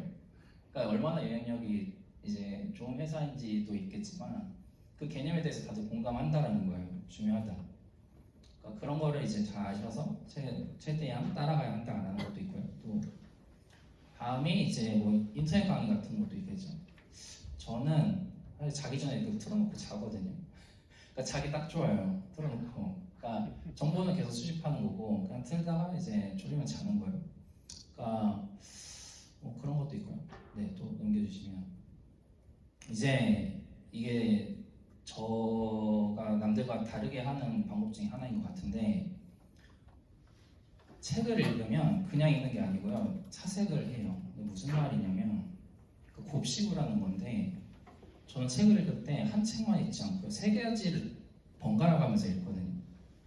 아마 다른 분들은 예를 들어 한 책을 선정하면 그 책만 끝날 때까지 읽어요. 근데 저는 세 권의 책을 동시에 설정을 해요. 그리고 하루에 150페이지 정도, 한 200페이지 정도씩 읽는데 그러면 50페이지, 50페이지, 50페이지 이렇게 읽는 거예요. 하루에. 이게 뭐가 좋냐? 라고 물어보시면 그러니까 섞는 거에 대한 게 몸에 배어 있으면 그러니까 믹스하는 게 몸에 배어 있으면 의사결정을 할 때 한쪽에서 안 풀리면 다른 쪽에서 푸는 방법들을 가지고 오거든요. 그러니까 임기응변에 능해진다는 게 되게 그런 건 것 같아요. 제가 생각한 거. 그러니까 하나만 깊게 아는 것도 방법이겠지만 여러 가지를 하루에 계속 왜냐면 PM은 하루에 멀티태스킹이 잘 돼야 되잖아요. 그러니까 두뇌회전이 빠르게 돼야 되는데 그러기 위해서 이제 필요한 것이 여러 가지 책을 동시에 읽으면서 거기서 나오는 인사이트들을 가지고 조합하는 게 몸에 배면 의사결정할 때 정말 도움이 된다. 그리고 그거를 하고 나서 하면 사실 힘들어요. 세 가지 책을 읽고 나면 첫 번째 읽었던 게 잘 안 들어오거든요. 처음엔. 그래서 사색을 해야 된다는 거예요. 내가 읽었던 A라는 책과 B라는 책과 C라는 책이 어떤 연결 지점이 있고 서로 크로스적으로 어떻게 영향을 할 수 있을지 A에서 읽었던 개념이 C에서는 어떻게 쓰이는지 예를 들어 만약에 트리 구조라는 게 있어요. 그러니까 저는 대학교 다닐 때 어떻게 공부를 했냐면 트리 구조가 있으면 남들은 그냥 상위 개념이 있고 그에 따라 하위 개념도 있겠네 뭐 이렇게 해서 교수님이 설명해 주려고 외우죠. 근데 저는 그런 거 딱 들으면 그냥 산책을 하면서 트리 구조가 어원이 어디서 나온 거지? 근데 트리 구조는 말 그대로 트리에서 나왔겠네. 그럼 나무는 어떻게 되어 있지? 나무는 처음에 뿌리가 있고 그 위에 가지가 있고 그 몸체가 있고 가지가 있고 가지에서 이렇게 뻗어나가네. 그거에서 나온 개념이겠구나. 그러니까 계속 섞는 거죠. 그럼 이게 안 이어질 수가 없거든요. 연상기억법에 의해서. 그러니까 그런 방법으로 하게 되면 도움이 엄청 된다라고 생각하겠습니다. 또 느끼시면. 다음이 이제 사이드 프로젝트나 대내 동아리를 굉장히 많이 하는 게 좋다라고 생각하는데 특히나 대학생 때는 경험할 수 있는 게 인턴이나 뭐 창업이나 뭐 동아리나 사이드 프로젝트 이렇게인 것 같아요. 외주도 있고. 근데 이제 저는 이제 뭐 모집도나 아티클라는 프로젝트도 했었지만 아티클은 그거예요. 맞춤 전시 추천 서비스였었어요. 그래서 예술을 통틀어서 아예 추천을 해주고 싶었었어요. 큰 그림에서는. 그러니까 뮤지컬이나 연극이나 전시나 뭐 클래식이나 이런 모든 거를 그렇게 하면 한 2조 가까이 되거든요. 다 합치면. 그래서 그런 게 있었고 그 다음에 이제 제가 큐시즘이라는 데부터 처음에 시작했었는데 대학교 1학년 1학기 때 딱 적어였었고요. 그 다음에 2학년 1학기 때가 소프트였었고요. 그 다음에 교내에서는 코봇이랑 엘코라는 학술 동아리를 4년 동안 했었고요. 그 다음에 멋쟁이 사처럼을 마지막으로 4학년 때 했었어요. 그러니까 동아리를 5개 든 거거든요. 다 학부 때 끝났었을 때. 그러니까 여기서 이제 중요한 그게 있겠죠. 경험을 다양하게 하는 게 PM을 설정하는 데 있어서 도움이 정말 많이 되겠죠. 네. 그래서 최대한 많은 경험을 하는 걸 추천하고요. 그 중에서도 팀장이나 운영진이나 회장이나 부회장 하는 걸 적극 추천합니다. 왜 그럴까요? 일반 회원해도 되는 거 아니에요? 라고 할 수 있는데 왜 저걸 하라고 할까요?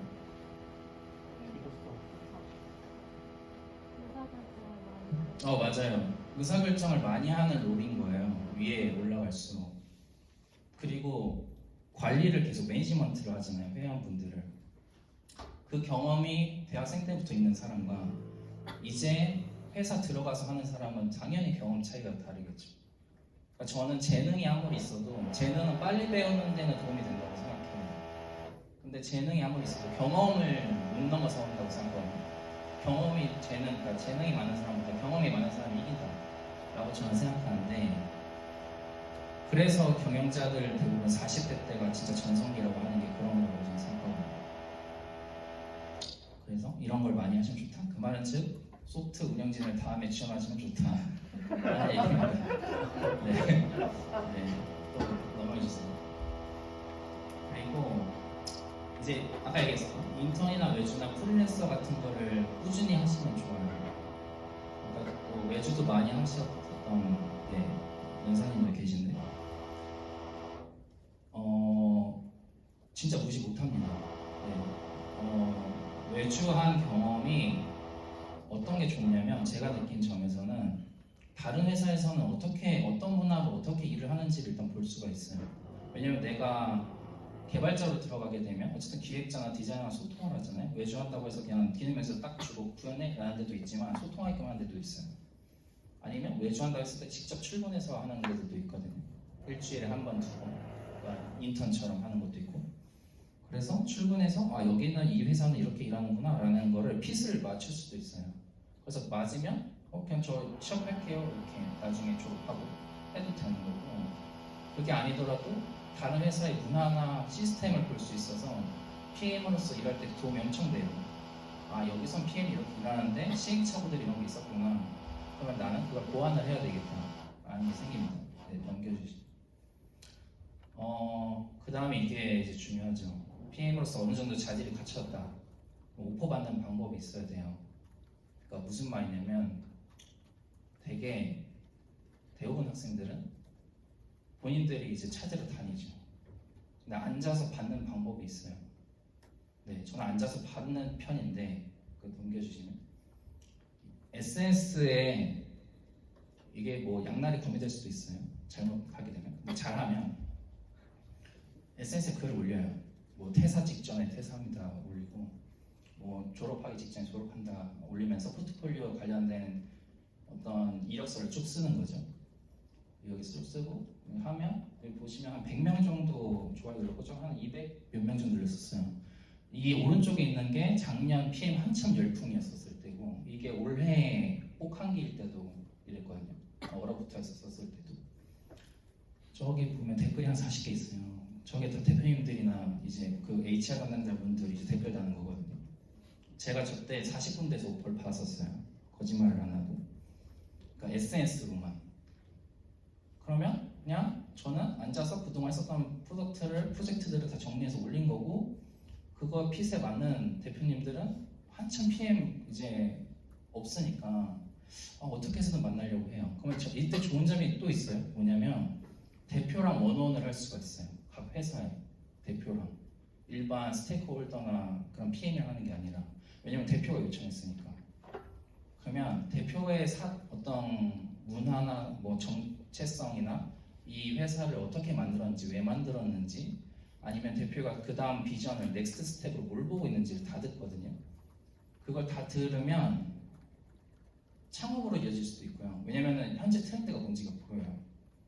네, 저는 듣고 나서 창업한 적도 있어요. 네, 오퍼 받다가 한번 쭉 듣다가 이 아이디어 너무 좋은데 하면서 창업한 적도 있었어요. 그러니까 그 아이디어를 뺏어온 게 아니라 그 산업에 대한 게 너무 좋아서. 뭐냐면 갑자기 다오가 열풍하고 있는 거예요. 면접을 막 보고 있는데 모든 회사에서 다오 얘기만 해요. 그래서 다오가 뭐야? 해가지고 이제 공부를 했죠. 저도 책 사면서 웹3를 막 공부했어요. 그래서 올해 상반기에 5명을 모아가지고 저 포함해서 웹3를 한번 경험을 했어요. 그거는 이제 예술가들, 또 저는 항상 예술이니까 예술가랑 개발자랑 디자이너들을, 그러니까 마케터까지 연결시켜주는 매칭 서비스 했었어요. 왜냐면 예술가가 이런 인문학적인 거나 어떤 아트 감성적인 건 있지만 기술적인 게 약해요. 근데 그 사람들을 못 믿어요. 특히나 예술하는 사람들은 I형이고 굉장히 본인 작품에 대한 저작권이나 이런 거에 대해서 민감하거든요. 근데 갑자기 다른 완전 생뚱맞은 산업에 있는 사람들이랑 일을 해야 되니까 너무 리스크가 따르는 거야. 차라리 자기가 돈을 주면 괜찮은데, 고용을 하면 괜찮은데 돈이 없는 사람들은 그게 안 되잖아요. 그래서 그걸 매칭해주면 이들이 더 하루라도 작품 생활을 할 수 있지 않을까라는 생각이 있었어요. 근데 갑자기 NFT가 저물었죠. 그래서 저도 빠르게 손절을 했습니다. 아, 여기는 아니구나. 지금은 그러니까 웹3는 현재로서는 힘들다. 아직도 제 논스도 최근에 갔다 왔었는데, 논스 아시나요? 웹3로 이제 공유, 네, 코하우징인데 거기 가면 다 웹3만 해요. 대부분 사람들이. 근데 거기도 갔었는데 이제 그분들은 이제 그걸 버텨야 되는 거죠. 그러니까 다시 온다는 건 알아요. 그러니까 웹3가 안 온다는 게 아니라 온다는 건 저도 알거든요. 그걸 언제 오는지를 모르는 거죠. 그래서 웹2랑 웹3를 병행하는 게 안전하다라는 쪽이에요, 저는. 그런 식으로 SNS를 활용하면 좋다라는 거였고요. 뭐 링크드인, 뭐 인스타, 뭐 다 있겠죠. 그다음이 이런 쓰는 회사들 잘 보면 그 좀 특징이 있어요. 로켓펀치는 스타트업 위주고요. 원티드는 스타트업 유니콘 대기업도 있는 것 같고요. 그다음에 뭐 링크드인이 이제 스타트업 유니콘 대기업인데 주로 대기업에서도 많이 요청 오고 헤드헌터한테 요청이 오겠죠. 근데 그러면 그 말은 즉 뭐냐면 여기에 자소서는 일단 다 세팅해놔야 돼요. 내가 원하는 곳이 이 안에서 어딘가에 있을 거거든요. 그래서 세팅을 다 해놓고 이제 구직 중이라고 해놓고 받으면 되겠죠. 그리고 거기서 이제 골라가는 거예요. 마찬가지. 좋은데 대표님이랑 얘기하면서 대표님이랑 얘기하는 거 굉장히 어려워요. 그분도 엄청 바쁘거든요. 정말 귀중한 시간 내주는 거니까 그냥 얘기 한 번만 해도 인사이트가 엄청 넘칩니다. 한 시간만 해도. 네, 또 넘겨주시면. 근데 이제 많이 받았어요. 그럼 좋은 회사를 선정해야 되잖아요. 네, 너무 많이 받았는데 그중에 좋은 회사 어떻게 선정하지? 라는 게 고민일 거예요. 네, 크게 한 6가지가 있는 것 같아요. 대기업, 중견기업, 중소기업, 유니콘, 스타트업, 성수기 스타트업, 성장기 스타트업, 원리 스타트업. 근데 제 생각에는 뭐 에이전시도 있겠죠. 제 생각에는 정답은 없어요. 왜냐하면 사람마다 다르거든요. 사람마다 달라요. 그러니까 누구는 빠른 의사결정을 좋아해. 나는 답답한 거 싫어. 대기업 가면 안 돼요. 저는 처음부터 대기업 갈 생각이 없었어요. 아예 전략 자체가. 그러니까 왜냐면 빠르게 의사결정하고 빠르게 시행착오 겪고 빠르게 레슨한 걸 가지고 다시 또 테스트하는 거 엄청 좋아하거든요. 그리고 성장을 빨리 하고 싶으면 그런 경험, 그러니까 의사결정이나 어떤 이런 사이클들을 많이 돌아보는 게 굉장히 좋아요. 그러니까 경험치를 빨리 쌓는 거죠. 그런 게 굉장히 중요한데 그러기 위해서는 저는 계속 원리 단계에서 가보고 싶었던 게 처음이었었고, 근데 나중에는 이제 시스템 쪽으로 가보고 싶었던 거죠. 시스템을 배우고 싶어서. 그래서 유니콘 가보고 지금은 성장기 스타트업이 있는 건데, 이게 한번 쭉 사이클을 뭐 1, 2, 3, 4, 5, 6을 다 경험하면 당연히 좋겠죠. 저희한테는 시간이라는 돈이 있잖아요. 그래서 그거에 맞춰서 본인 결이 가장 맞는 쪽을 선택하면 돼요. 그래서 정말 이거는 답이 없다. 하지만 다음 넘겨주시면 체크리스트는 있는 것 같아요. 네, 체크리스트는 있는데 저는 여기서 플러스 마지막 7번째가 자금이라고 생각하거든요. 돈은 정말 중요합니다. 회사에 돈이 없으면 지금 다 없어지잖아요. 회사들 메타나 아마존에서도 막 다 자르고 있잖아요. 지금 글로벌에서도 그러는데 한국은 당연히 더 심하겠죠. 자금도 엄청 중요하지만 일단 첫 번째로 사수가 있는지가 엄청 중요한 것 같아요. 저는 그걸 처음에는 사수가 중요하지 않다고 생각했었어요. 근데 사수가 있으면 진짜 빨리 배웁니다. 왜냐면 제가 고민했었던 걸 미리 고민한 사람이거든요. 그래서 그걸 물어보면 정말 심플한 대답, 그러니까 정말 핵심적인 대답으로 답변을 줘요. 그것만 그러니까 피드백만 몸에 익혀도 정말 빠르게 성장합니다. 피드백만 몸에 익혀도. 근데 없으면 내가 나 원래 스타트업 사람이야. 아무리 봐도 나 3-4명이서 하는데 너무 좋아, 재밌어 하면 랜선 사주라도 찾아야 돼요. 네, 랜선 사주라도 찾는 게 좋고요. 랜선 사주라고 하면 뭐 인터넷 강의나 아니면 그런 데서 이제 사주를 구할 수 있죠. 커뮤니티 가가지고 하고는. 다음은 이제 회사 평판인데 이게 뭐 블라인드나 자플넷이나 이런 데서 볼 수도 있지만 내부 직원의 의견을 듣는 게 더 좋은 것 같아요. 내부 직원의 의견을 듣게 되면 뭐 솔직하게 얘기해주는 사람들이 대부분이거든요. 그래서 저는 면접 볼 때도 내부 직원 한두 명 연결시켜달라고 해요. 회사 평판만으로 듣는 게 아니라 내부 직원 한두 명 연결시켜줘서 그 사람한테 제가 직접 협의체크 하겠다고 그걸 물어보겠다고. HR 담당자분이 조금 당황하긴 하지만 그게 맞다고 생각하거든요. 그리고 세 번째가 아이템 시장 규모예요. 그러니까 시장 규모가 크면 클수록 거기서 그러니까 뭐 예를 들어 100조짜리예요. 그러면 1%만 먹어도 1조잖아요. 그러니까 시장 규모가 크면 훨씬 더 편하긴 해요. 그러니까 저처럼 시장 규모를 작은 걸 푸는 거는 좀 다른 얘기인 것 같고 어떤 목적이나 뭔가 이런 게 있는 것 같고 다른 분들도 다 목적이 있지만 시장 규모를 크게 설정하는 것들이 있어요. 그게 굉장히 좋은 것 같고 어떻게 보면 입지인 거죠. 그 프로덕트의 현재 입지가 1등이냐 그 시장에서 2등이냐 3등 이게 엄청 다르거든요. 그래서 그런 걸 잘 보면서 독점을 할 수 있는 최대한 이 프로덕트가 우리 한국 시장에서는 그런 쪽을 선택하면 좀 좋은 것 같고요. 그 다음 네 번째는 자율과 권한의 여부예요. 이게 뭐냐면 주어진 일만 하는 롤이 있고 내가 문제를 찾으러 가면서도 할 수 있는 롤이 있는 것 같아요.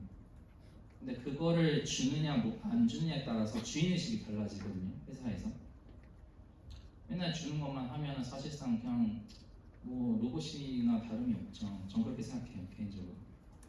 근데 뭐 물론 주어진 것 또한 해결하는 것 또한 대단하다고 생각해요. 그 능력 또한. 근데 이런 자율과 권한이 만약에 있는 곳에서 퍼포먼스를 낼 수 있다면 정말 빨리 성장하거든요. 왜냐면 내가 문제를 찾고 내가 문제를 해결하고 다시 또 문제를 찾고 해결하고 할 수 있는 거 있으니까 그런 게 있고요. 이제 다섯 번째 조직도 및 업무 프로세스인데 조직도가 정말 중요합니다. 왜냐면 예를 들어 C레벨 분들이 뭐 국내파인 케이스랑 해외파인 케이스가 했을 때 문화가 정말 달라요. 클래스 언어는 분차 연차를 내고요. 분차로 출근을 해요. 무슨 말이냐면 내가 9시 1분에 출근했으면 7시 1분에 퇴근해도 되는 거예요. 그러니까 근데 정말 이상할 수도 있는데 그리고 뭐 중간에 그냥 뭐 잠을 자다가 뭐 하는 건 휴게 시간에서 하도 상관없고 뭐 토스가 더 좋겠죠 당연히. 근데 그런 거를 많이 이제 하는 것 같고 해서 위에 분들이 어떠냐에 따라서 굉장히 달라진 것 같아요. 근데 뭐 위에 출신이 예를 들어 뭐 대기업 출신이야, 그 삼성 이런 분들 굉장히 그러면은 이렇게 쪼는 게 당연하거든요. 통제시키는 게. 그러면 좀 자기는 안 맞을 수 있는 거죠. 그래서 그게 맞는 사람이 있는 거예요. 나는 군대식 문화가 좋아 하면은 그런 사람들 출신의 사람들과 일하는 게 좋은 거고 나는 좀 더 스타트업 성향의 사람들이 일하는 게 좋아. 그런 조직도 있는 곳 가는 게 좋아요. 그 다음이 제가 아까 얘기했던 C레벨 분들 역량을 체크할 수는 없지만 그분들의 어느 링크들을 보면 어디서 왔는지 어느 출신인지 얼마나 이 롤로 수행했었는지 볼 수 있잖아요. 그리고 인터뷰했을 때 왜냐면 되게 면접 과정에서 들어와요. 최종에서는 C레벨 분들, 그러니까 CPO나 이런 분들이 들어오게 되거든요. 그러면 그분들한테 이제 적극적으로 궁금한 거를 다 물어보는 거죠. 선이 넘지 않는 선에서. 네. 다음 또 넘겨주시면 이제 마지막 쪽인데 제가 제너리스트로서 이제 생존하는 방법인 것 같아요. 앞에는 이제 취업을 어떻게 하는지 넘겨주시면 첫 번째는 자기 자신을 이해하라는 건데 엄청 뭐 추상적일 수도 있고 당연한 걸 수도 있는데 이 3서클이라는 게 있거든요. 제가 만드는 서클이긴 한데 뭐 원래는 2서클이죠. 좋아하는 거랑 잘하는 거에 교집합만 해도 사실 행복하게 돈 많이 벌면서 살 수 있다고 하는데 저는 트렌드한 것까지 하게 되면 그러니까 감각을 익히면 완전 레벨이 달라진다고 생각해요. 그러니까 시대가 원하는 트렌드한 기술까지 갖추고 있으면 그러기 위해서는 반부 앞서야 되겠죠. 남들보다. 그러니까 남들이 하는 뭐 예를 들어 웹3가 유행했다 갑자기. 근데 그 전부터 웹3를 미리 공부하고 있었던 사람은 정말 그 시대에 왔었을 때의 이름을 알리거나 할 수도 있는 거죠. 그 기회가 있는 거죠. 근데 웹3가 이미 갔는데 뭐 웹2에서 아직도 뭔가 하고 있다. 근데 그 뒤쳐진다는 게 아니에요. 그러니까 그 시대가 왔을 때 정말 이제 어떻게 각광받을 수 있는 거죠. 그러니까 좋아하는 걸 하는 거는 사실 행복인 것 같아요. 제가 생각하기에. 잘하는 걸 하는 거는 사실 돈을 벌 수 있는 능력인 것 같아요. 근데 우리는 최소한 잘하는 건 해야 되거든요. 여기서 하나만 고르라고 하면 잘하는 건 해야 돼요. 그러니까 본인이 먹고 사는 거, 그러니까 인간으로서 한 명 1인분의 어떤 역할은 수행해야 되거든요. 그러기 위해서는 내가 어디서 돈을 벌 수 있는지까지는 찾아내야 돼요. 근데 우리는 메슬로우 5단계라는 걸 보게 되면 인간은 결국에는 자의식, 그러니까 주인의식 쪽으로 가게 되거든요. 내 정체성 쪽으로 가게 되는 건데 결국엔 행복으로 추구할 수밖에 없어요. 돈이 어느 일정 수준이 모이게 되면. 그래서 좋아하는 걸 찾아야 돼요. 궁극적으로는. 그래서 좋아하는 거랑 잘하는 거의 교집합을 찾는 것조차도 사실 삶에서 거의 이루지 못해요. 네, 대부분 사람들은. 근데 거기서 플러스 트렌드한 것까지 찾았다. 그럼 이 사람은 진짜 이름을 알릴 수 있다고도 생각해요. 네, 그래서 이걸 몸에 계속 노력을 하면 저는 도움이 될 거다. 네, 그다음 넘겨주시면. 근데 이걸 찾기 위해서는 딱 이거가 있어야 되겠죠. 클리어. 그러니까 예를 들어 A라는 걸 팠어요. A라는 걸 판다고 하더라도 그걸 끝까지 못 파면 사실상 말짱 도루묵이에요. 내가 아무리 이게 트렌드 할 거라고 보더라도. 그래서 그걸 팔 수 있는 걸, 버틸 수 있는 거를 저는 능력이 있다고 생각해요. 그러니까 제가 매일 다른 분한테 얘기하는 게 어떤 후배나 누가 조언을 구한다고 하면 얼마나 해봤어? 이거가 전에 하나 또 물어보는 건 있지만 얼마나 해봤어요? 많이 물어보거든요. 네, 그러니까 저도 사실 버티는 거 힘들어요. 그 회사에서 이렇게 일하는 게 재밌긴 하지만 근데 그냥 계속 출근하는 거예요. 갑자기 어느 날 누가 그냥 와가지고 차 치웠으면 좋겠다는 생각도 하거든요. 왜냐면 다음날 출근하기 싫어서 이럴 때도 있어요. 그러니까 너무 힘들면 근데 그냥 가는 거예요. 다음날 일단 가면 또 일을 하거든요. 네, 돈만 오면 나 쳐 이런 생각할 때도 있는데 근데 일단 출근하면 또 재밌어요. 그러니까 버티는 거 자체가 몸에 배면 정말 좋다라는 거고. 네, 또 옮겨주시면 이걸 제가 많이 물어봐요. 그러니까 이게 정말 올해의 골든 스리서클인데 골든 서클이라고 하죠. 대부분 사람은 왓에서 하우로 가요. 아마 이거 혹시 아시나요? 아시는 분 몰라요? 네. 이게 한 예로 들면 이런 거죠. 삼성과 애플로 비교하는 게 제일 좋은 것 같아요. 그러니까 삼성은 갤럭시 폰을 만듭니다. 어떻게? 기술이 정말 좋고요. 디자인은 Z 플립이라고 Z 플립 만듭니다. 디자인도 이쁘고요. 저것다 폈다 하고요. 기술도 저희가 굉장히 이번에 엄청 좋게 했어요. 돈도 저렴하게 했습니다. 끝. 근데 애플은 어떻게 파냐면 아까도 얘기해 주지만 저희는 다르게 생각합니다. 여러분들이 다르게 생각하는 걸 위해서 저희는 어떠한 디자인을 했고요. 그 비전을 위해서 저희는 어떠한 기술력을 더했고요. 네, 그 비전을 위해서 돈은 이 정도입니다. 그리고 그 비전을 위해서 저는 여러분들을 응원합니다 하면서 최종적으로 아이폰이라는 걸 팔죠. 그러면 이 사람들은 뭘 사는 거냐면 아이폰을 사는 게 아니고요. 그 비전을 사는 거예요. 그 비전에 공감이 돼서. 그러니까 이걸 이제 개인으로 와볼게요. 네, 이건 회사 개념으로 설명합니다. 누구는 PM을 하겠죠? 나는 PM을 하고 싶어. 어떻게? 책을 읽고요, 스터디를 하고요, 사이드 프로젝트를 하고요, 회사에서 일을 하고요. 끝. 근데 목적성 있는 사람은 어떻게 하냐면 저는 사회에 기여를 하고 싶어요. 부터 시작해요. 사회에 기여를 하고 싶은데 어떻게? 책을 읽고요, 뭘 공부를 하고요, 돈을 벌고요, 회사를 다니고요. 그 모든 건 사회에 기여하고 싶은 거예요. 그래서 쓸 때 PM을 하는 거예요. 그 즉 PM이라는 건 수단인 거예요. 네, 개념 자체가 다르거든요, 이들은. 그래서 내가 그 일을 왜 하고 싶은지가 세팅이 된 상태에서 일을 접근하게 되면 빠르게 배우는 걸 넘어서서 진짜 어나더 레벨이 되는 데에 엄청 좋은 것 같아요. 그러니까 시간을 단축시키는 방법이 되거든요. 예를 들어 남들이 3년 걸리는 걸 못해도 제 생각에는 한 1년 안에 끝낼 수 있다고 생각해요. 네. 왜라는 게 세팅이 되면 이건 의사결정이든 뭐든 다 해당됩니다. 의사결정을 할 때도 왜라는 것부터 시작하는 사람과 what에서부터 시작하는 사람은 완전 달라요. 레벨이. 왜라는 게 아까 설명해 주지만 유저가 어떤 말을 설명할 때도 의도는 사실 왜거든요. 우리가 이거 왜 풀어야 되는지, 왜 해결해야 되는지 이적분으로 설명하는 사람이 있고 그냥 이 기능 구현해 주세요 하는 사람이 있죠. 그럼 당연히 왜를 관점으로 했었던 사람의 의견이 더 되는 거예요. 그게 왜 그러냐면 뇌 자체가 사실 이렇게 나눠져 있어요. 세 단계로. 네. 각각의 단계에 나뉘어 있어서 Y부터 시작하게 되면 받아들이는 게 더 쉬운 거예요.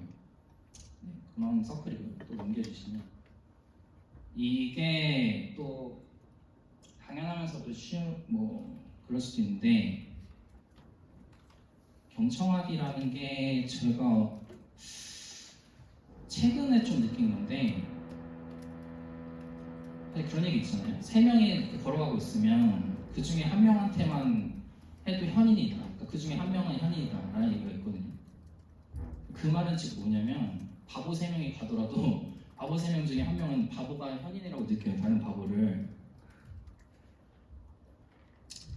근데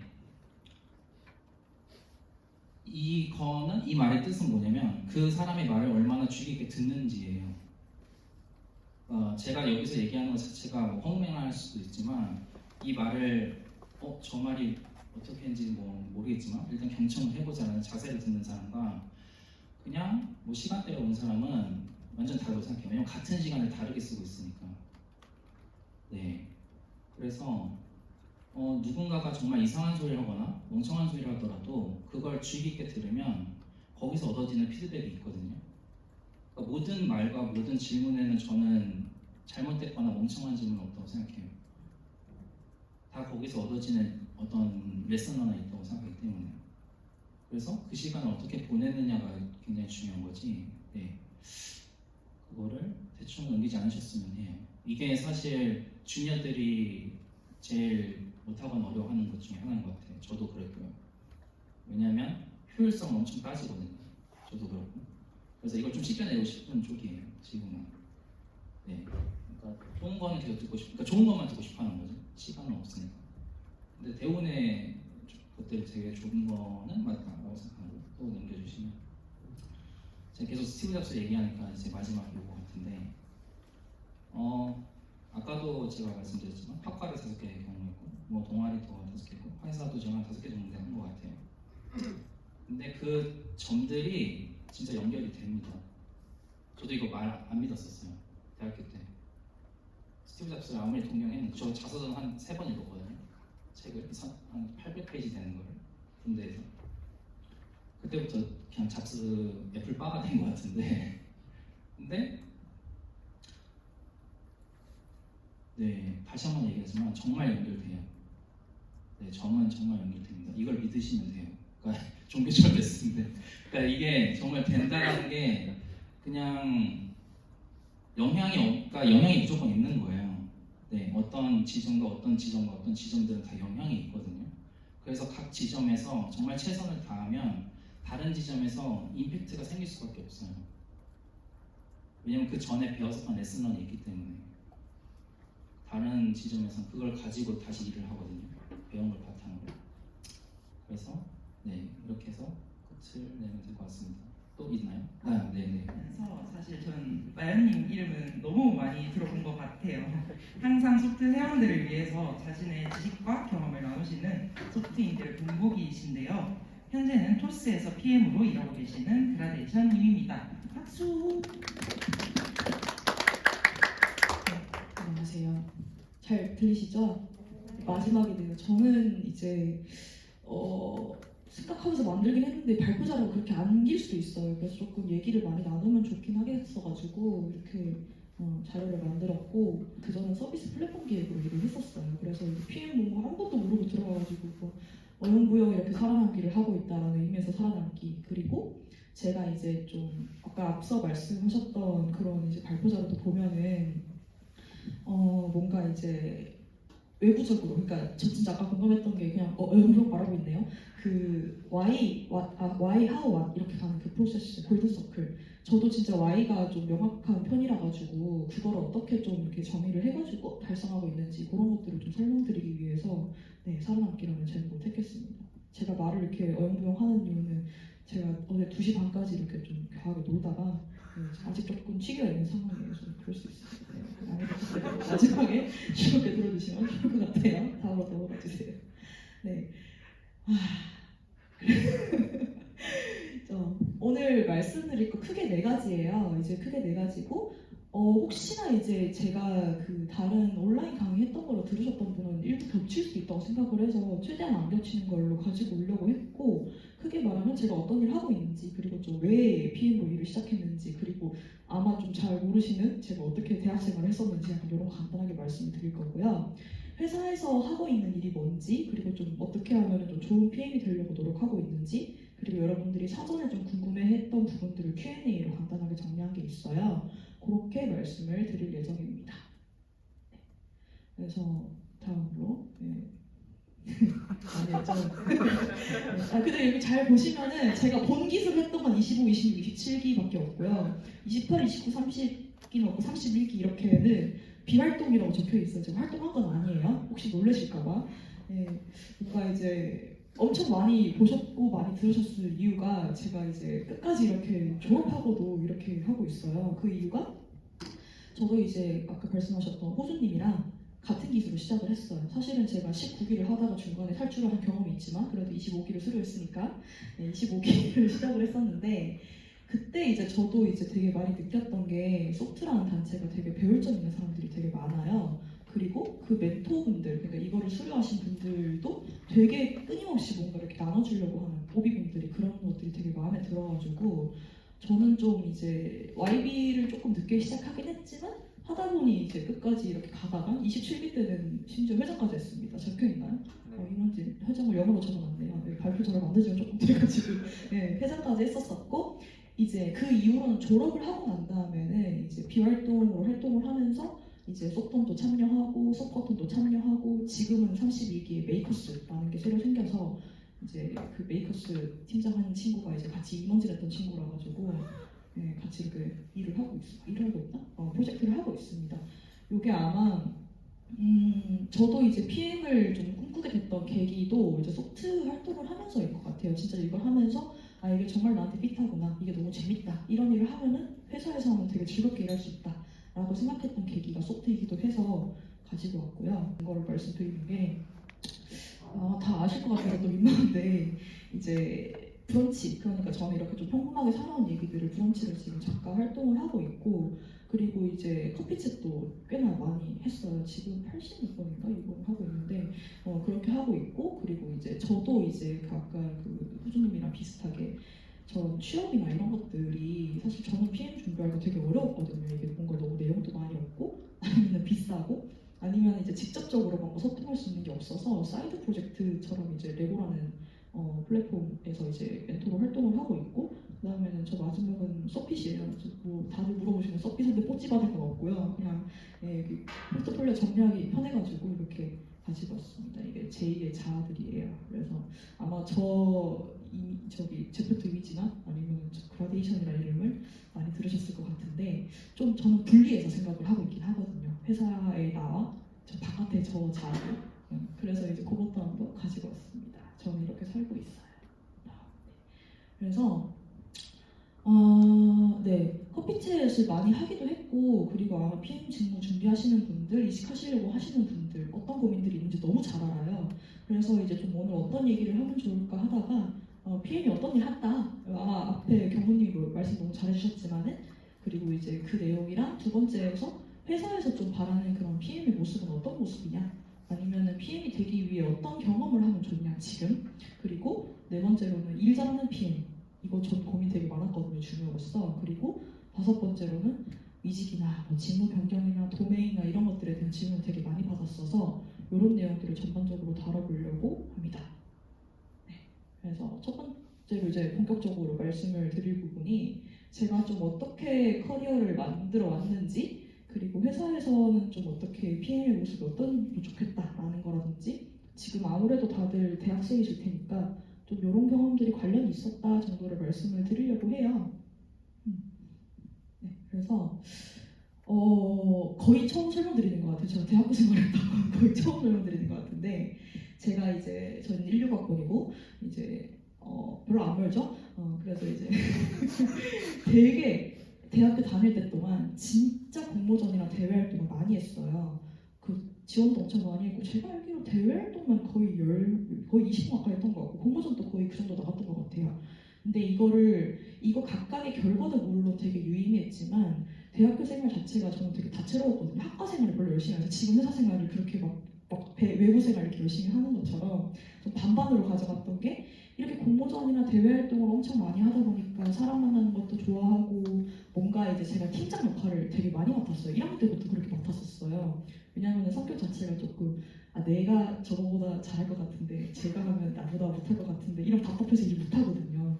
그래서 이제 좀 멱살 잡고 많이 끌고 갔던 경험들이 많고 왜냐하면 제가 과가 공대예요. 또 상업공학과라가지고 애들이 발표 자료 만드는 거 발표하는 거 되게 싫어해요. 또 애들이 그러다 보니까 운 좋게 공모전이나 대외 활동 되게 많이 하면서 뭔가 이렇게 사람들이랑 같이 중간에서 뭔가 이렇게 협업해가지고 만들어 나가는 게 재밌다라고 생각하던 와중에 2018년 학교에서 갑자기 그냥 정말 갑자기 SKT 인턴을 하게 됐어요. 사실은 이제 IT 업계에서 일하시는 분들이나 정말 직장인으로서의 그런 IT 업계를 꿈꾸시는 분들은 알 수도 있겠지만 저는 스크트가 진짜 갓기업이라고 생각하거든요. 진짜 갓기업이에요. 왜냐하면 모든 걸 다 갖추고 있는 물론 이제 가서 하는 일 자체는 이제 주니어 신입한테 별로 안 좋을 수 있지만은 한 15년, 20년 차쯤 됐을 때 일하기는 저는 우리나라에서 글로벌 기업 빼고 제일 좋은 회사라고 생각을 해요.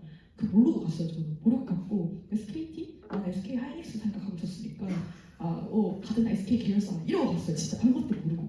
그리고 마케팅을 했어요. 마케팅도 왜 했냐면 약간 데이터 보는 게 있어서 저희 과가 데이터를 좀 보거든요. 그래서 이거 마케팅을 하게 됐는데 우연찮게 저는 체험형 인턴을 2달 일했었고 저희 옆 팀에 이제 기획팀이 당연히 있었어요. 제가 그때 맡았던 이제 서비스가 티저나 그리고 지금은 사라져버렸지만 클라우드베리라고 SKT에서도 클라우드 서비스를 했었어요. 그래서 그거랑 관련된 마케팅을 막 만들다 보니까 옆 팀의 기획하는 분들이 일하는 걸 봤어요. 근데 옆 팀 기획자분들이 일을 너무 재밌게 하는 거예요. 새로운 걸 막 만들어내고 막 문제 발굴을 하고 막 그거를 해결해 나가고 이런 걸 하면 더 좋겠다라는 임팩트를 예측하고 이런 것들이 너무 재밌어 보이는 거예요. 사실 마케팅이랑 기획이 좀 차이가 있다면은 제가 생각한 개인적으로는 마케팅은 있는 거를 매력적으로 보이게 하는 역할이고 기획은 없는 거를 만들어내는 역할에 좀 가깝다고 생각을 했어요. 창조에 조금 더 제가 약간 재밌어 보이더라고요. 그 생각을 딱 하고 이제 인턴이 끝나고 본격적으로 기획적으로 준비를 해야겠다. 기획자적으로 해야겠다라고 포트폴리오를 만들기 시작했어요.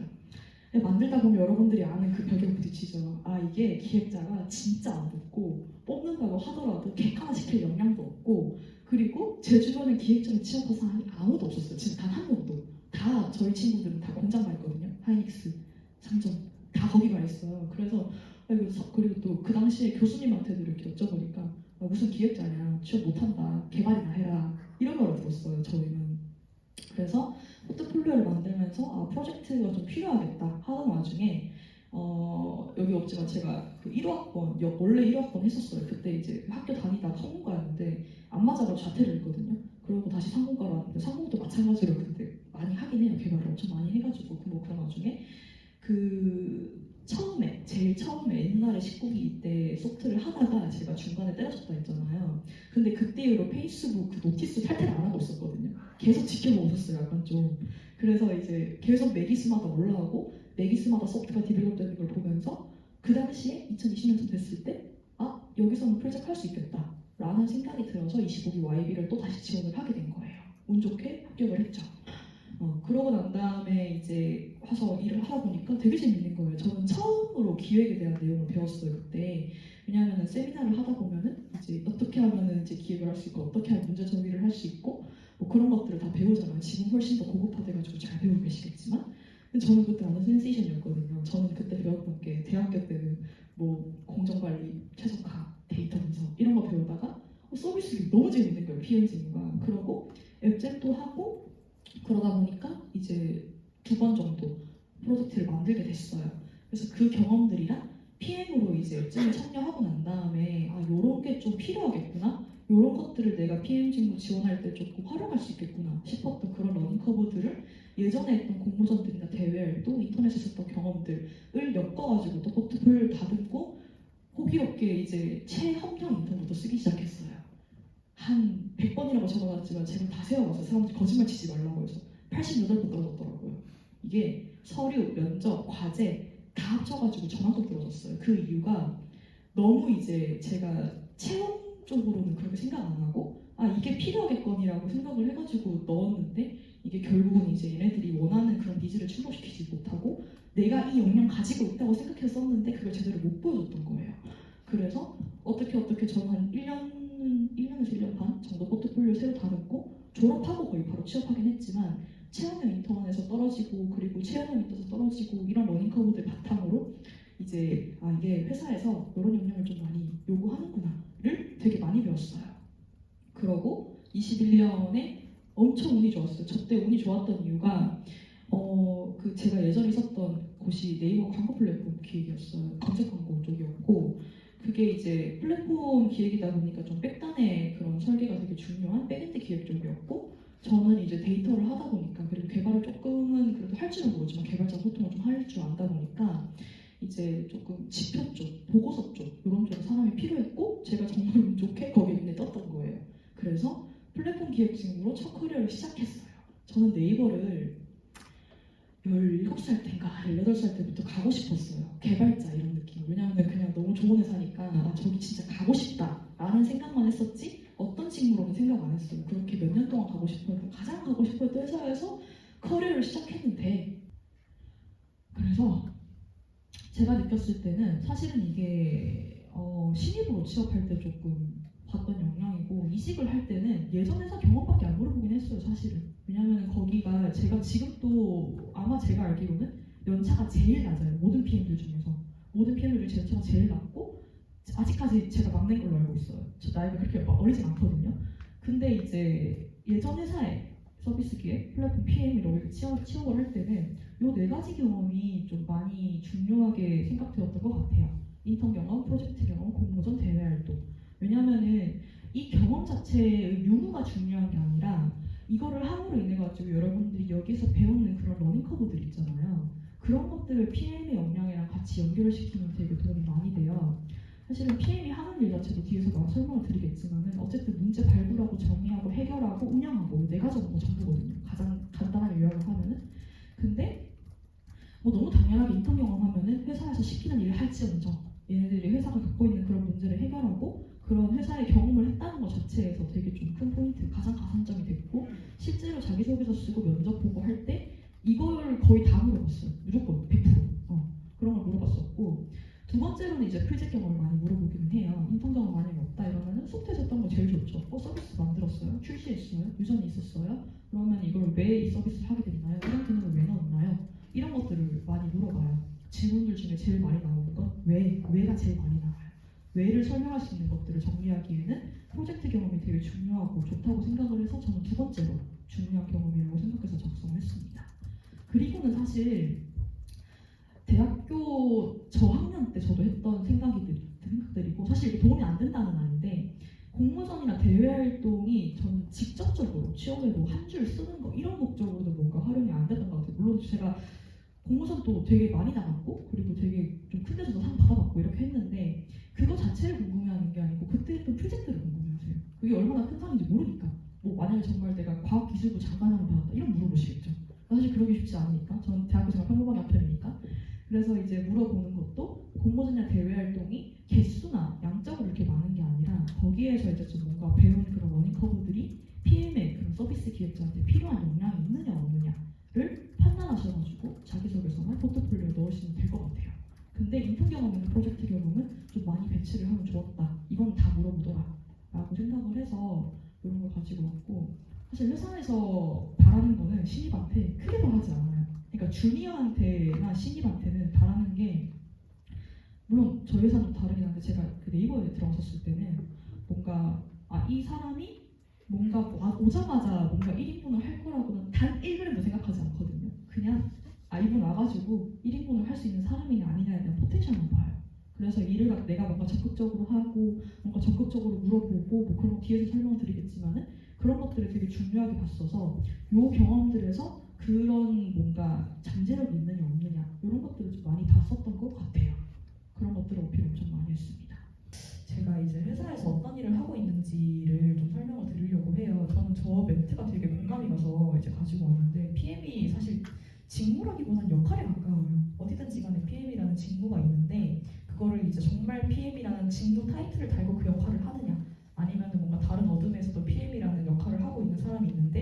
PM이라는 직무 타이틀을 안 붙었느냐 이런 차이라고 생각을 해요. 최근에 읽었던 아티클에서 좀 영감 받아가지고 가지고 왔고 그리고 이제 회사에서 하고 있는 업무가 뭐 있는지 성과가 뭐 어떻게 되고 있는지 뭐 대비 노출 안 되는 범위 내에서 간단하게 설명드릴 거고 제가 생각했을 때 뭔가 PM의 역량이란 뭐지? 약간 이것도 최근에 좀 봤던 글 중에 좀 와닿은 게 있어가지고 가지고 왔습니다.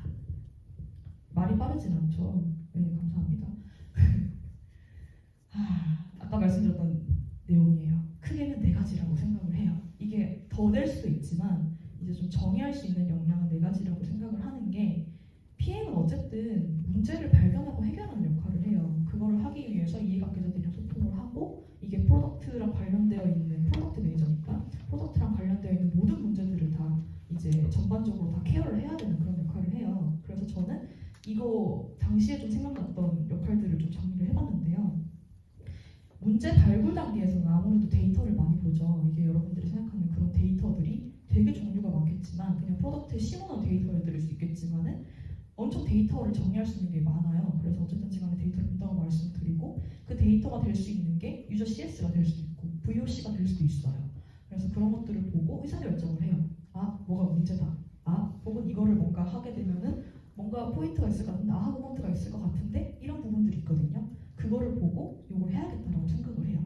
혹은 UT나 인터뷰 같은 거를 좀 하면서 이게 개선되면 좋겠는데 이런 거를 좀 하면 어떨까라고 문제를 발굴하는 과정이 있고 사실은 좀 많이 차지하는 부분이 이슈가 발생해요. 갑자기 그러면 이제 이거 뭐 문제다. 저 이제 문제 정리해가지고 해결해야 되겠다. 이렇게 프로세스가 흘러가거든요. 그래서 이런 것들을 좀 문제를 발굴하는 과정. PM들이 먼저 이렇게 딱 트리거가 돼가지고 말을 해줘야 되는 게 있어서 그게 첫 번째다. 그리고 이제 넘어가서 문제 정의를 하게 되는데 가장 중요한 거는 아까 경무님도 말씀하셨지만은 가장 먼저 해결돼야 되는 문제를 정의를 해야 된다고 생각을 해요. 왜냐하면은 회사에 있는 저도 이제 돈을 받고 다니는 입장이지만 회사에 있는 그런 메이커직분들, 개발자분들, 디자이너분들 다 리소스예요. 그래서 그분들을 어떻게 하면은 가장 빠르게 설득할 수 있고 가장 빠르게 해결해야 되고 가장 시급도가 높고 중요한 거를 뭔가 작은 임팩트로 바꿀 수 있는 거 그거를 정의를 하는 게 되게 중요해요. 그거를 찾는 거는 사실 뭔가 어느 정도 짬에서 나온다고 생각하는데 그런 거를 먼저 정의를 하고 난 다음에 두 번째로는 PM이 하는 업무 중에 그거예요. 왜 해야 돼요? 라는 챌린지를 엄청 많이 받아요. 이거 하면 뭐가 좋아요? 이거 하면 뭐가 이렇게 달라지는데요? 이렇게 얘기를 하면은 저는 임팩트도 같이 가져가요. 이거를 만약에 바꿔줬을 때는 지금 문제를 발굴하다 보니 A라는 문제가 있다. 근데 A를 해결하면은 B라는 솔루션이 이렇게 나오게 되면 C라는 임팩트가 있을 거다. 그러면은 요런 정도의 이제 리소스를 들여가지고 우리는 문제를 해결할 수 있을 것이다라고 설득을 시켜요. 왜냐하면 그들도 바쁘니까.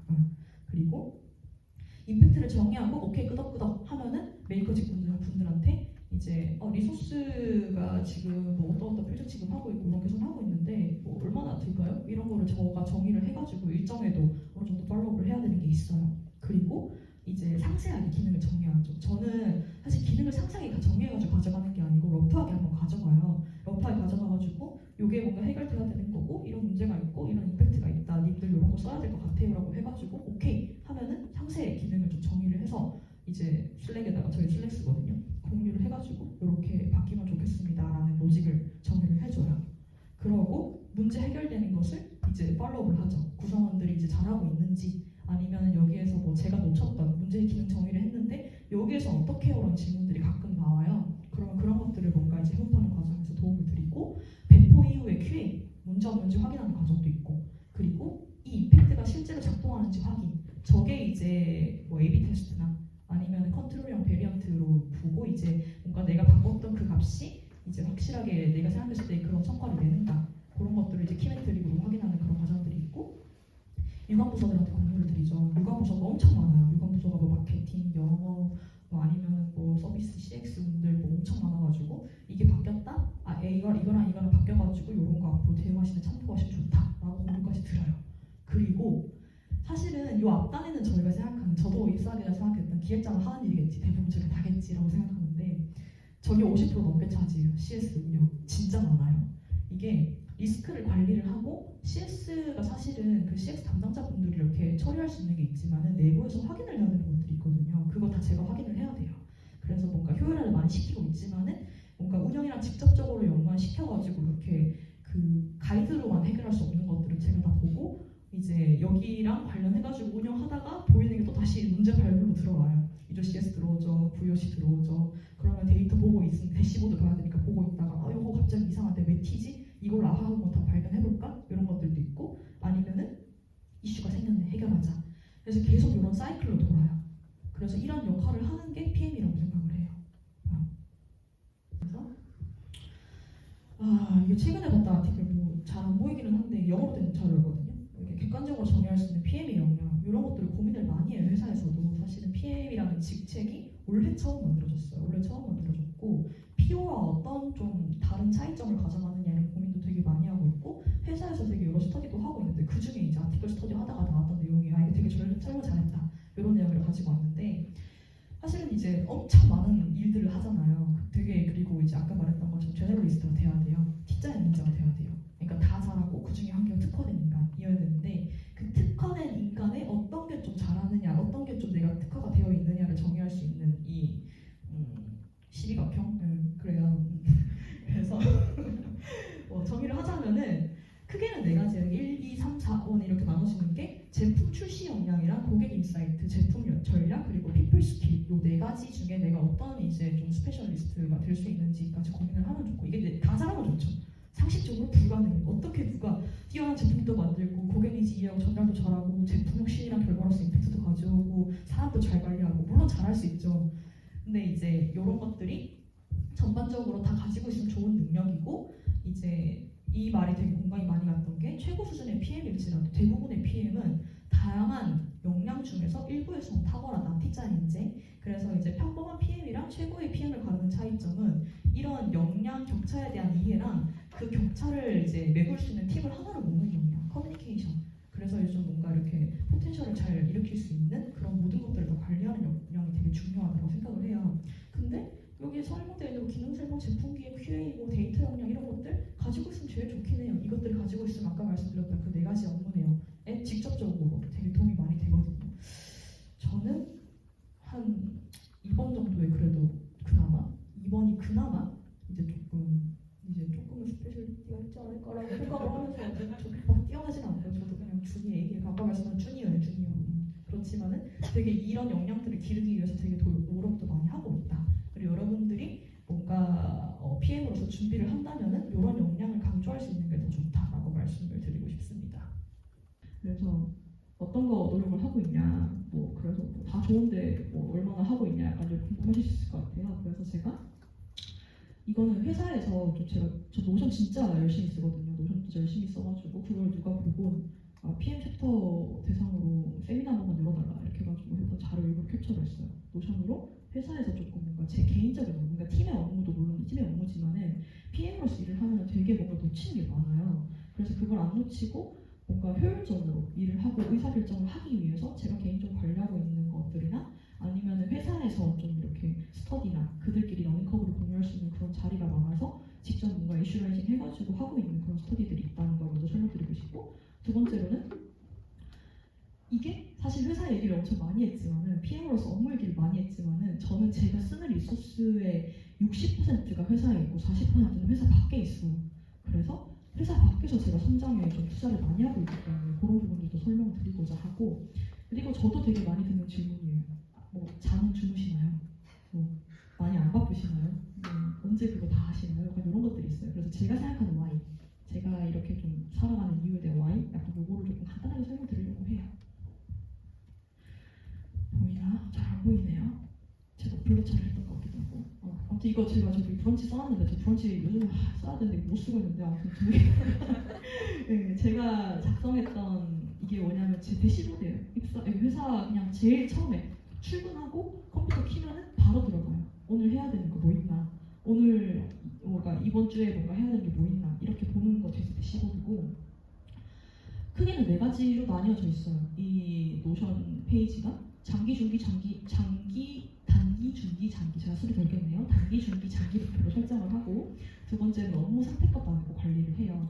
진짜 잘 안 보이는데 제가 저기 뭐라 적어놨냐면은 뭔가 이게 회의를 한 건지 아니면 갑자기 이렇게 턴테이블 해가지고 나한테 논의를 시작했던 내용인지 아니면 그냥 단순히 기록만 하면 되는 건지 아니면은 이게 나한테 업무 내용인 건지 아니면 이게 테스트인지 약간 이런 식으로 구분을 해가지고 이게 좀 급하게 해야 되거나 아니면 내가 뭔가 그 카테고리 나눠줬으니까 좀 이거 찾아봐야 될 때 되게 유용하거든요. 이게 그 노션에 보면은 캘리가 그 데이터베이스 기능을 써가지고 제가 모든 걸 다 입력시켜놔서 여기서 상태값 바꾸거나 하면은 밑에 있는 칸반도 바뀌고 막 이런 식으로 설계를 해놨어요.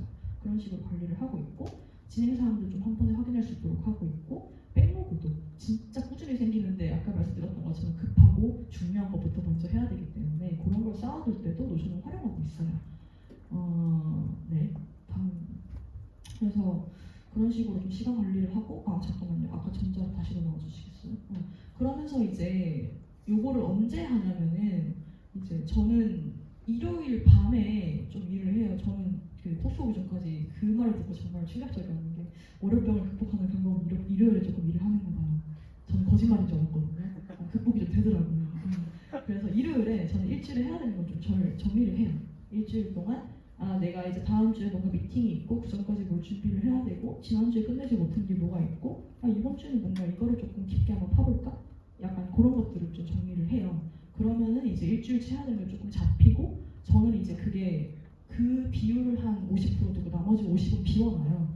갑작스럽게 생긴 이슈들이 굉장히 많기 때문에 갑자기 법무팀에서 저한테 연락 오고 갑자기 영업일에서 연락 오고 막 그런 게 많아요. 그래서 50 정도는 제가 예상된 일을 하고 50 정도는 갑자기 들어온 일을 하는데 그 적절한 업무적으로 뭔가 이렇게 적절한 그런 조합을 이루는 게 되게 중요해가지고 그런 식으로 관리를 하고 있고 그렇게 하다 보면 사실 좋은 게 뭐냐면은 팀 내에서 좀 우왕좌왕하지 않아요. 뭔가 개발자분들한테 요청을 드릴 때도 이번 주에 여기까지 할 거고 추가적으로 들어온 리소스 남겨놓을게요 라고 말씀드릴 수 있거든요.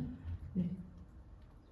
그래요? 알겠습니다. 빨리 할게요. 10분밖에 안 남았다고 해서 아무튼 이렇게 배우를 꾸준히 사용하고 하고 있습니다. 네. 그리고 다음으로 제가 말을 너무 길게 하면 빨리 끝낸다고 했는데 그리고 이제 이렇게 소그룹으로 아티클 스터디도 하고 리무전 스터디도 하고 그 외에 기타 등등 많은 스터디들을 하면서 회사에서 시간을 좀 많이 활용을 하고 있습니다. 다음으로 넘어갈게요.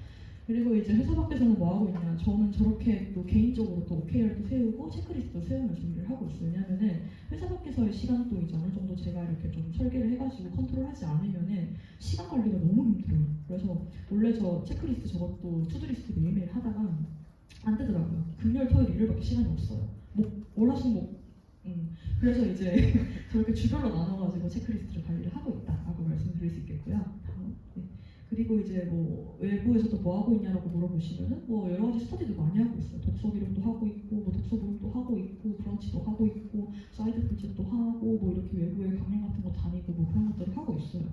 여기 다 적지는 못했지만 그래서 약간 되게 회사 밖에서도 엄청 많은 것들을 하고 있다라는 말씀드리고 싶고 다음으로 그래서 사실은 이제 되게 저희 Y는 아까 말씀드렸던 것처럼 결국 궁극적으로 저는 사람들한테 좋은 영향 주면서 강연을 책 쓰고 싶어요. 그래서 지금 하고 있는 것들이 사실은 이제 언젠가는 나한테 도움이 많이 되겠다. 그리고 이제 이게 사실은 회사에서 내가 뭐 정보를 차지하지 않다 보니까 뭔가 회사가 나를 책임지는 게 절대 아니거든요, 사실은. 그래서 이거라는 마음가짐이랑 최대한 여기서 많이 뽑아 먹어야지, 많이 배워야지, 배울 점이 정도 많으니까 약간 이런 생각들을 가지고 좀 성장 능력을 만들어 나가고 있는 것 같습니다. 정말 일요일 아침 황금 같은 시간인데 도와주셔서 멘토님들, 멘티님들 모두 너무 감사하고 그리고 진행 도와주신 미디어팀 여러분도 너무 감사합니다. 네, 끝나겠습니다.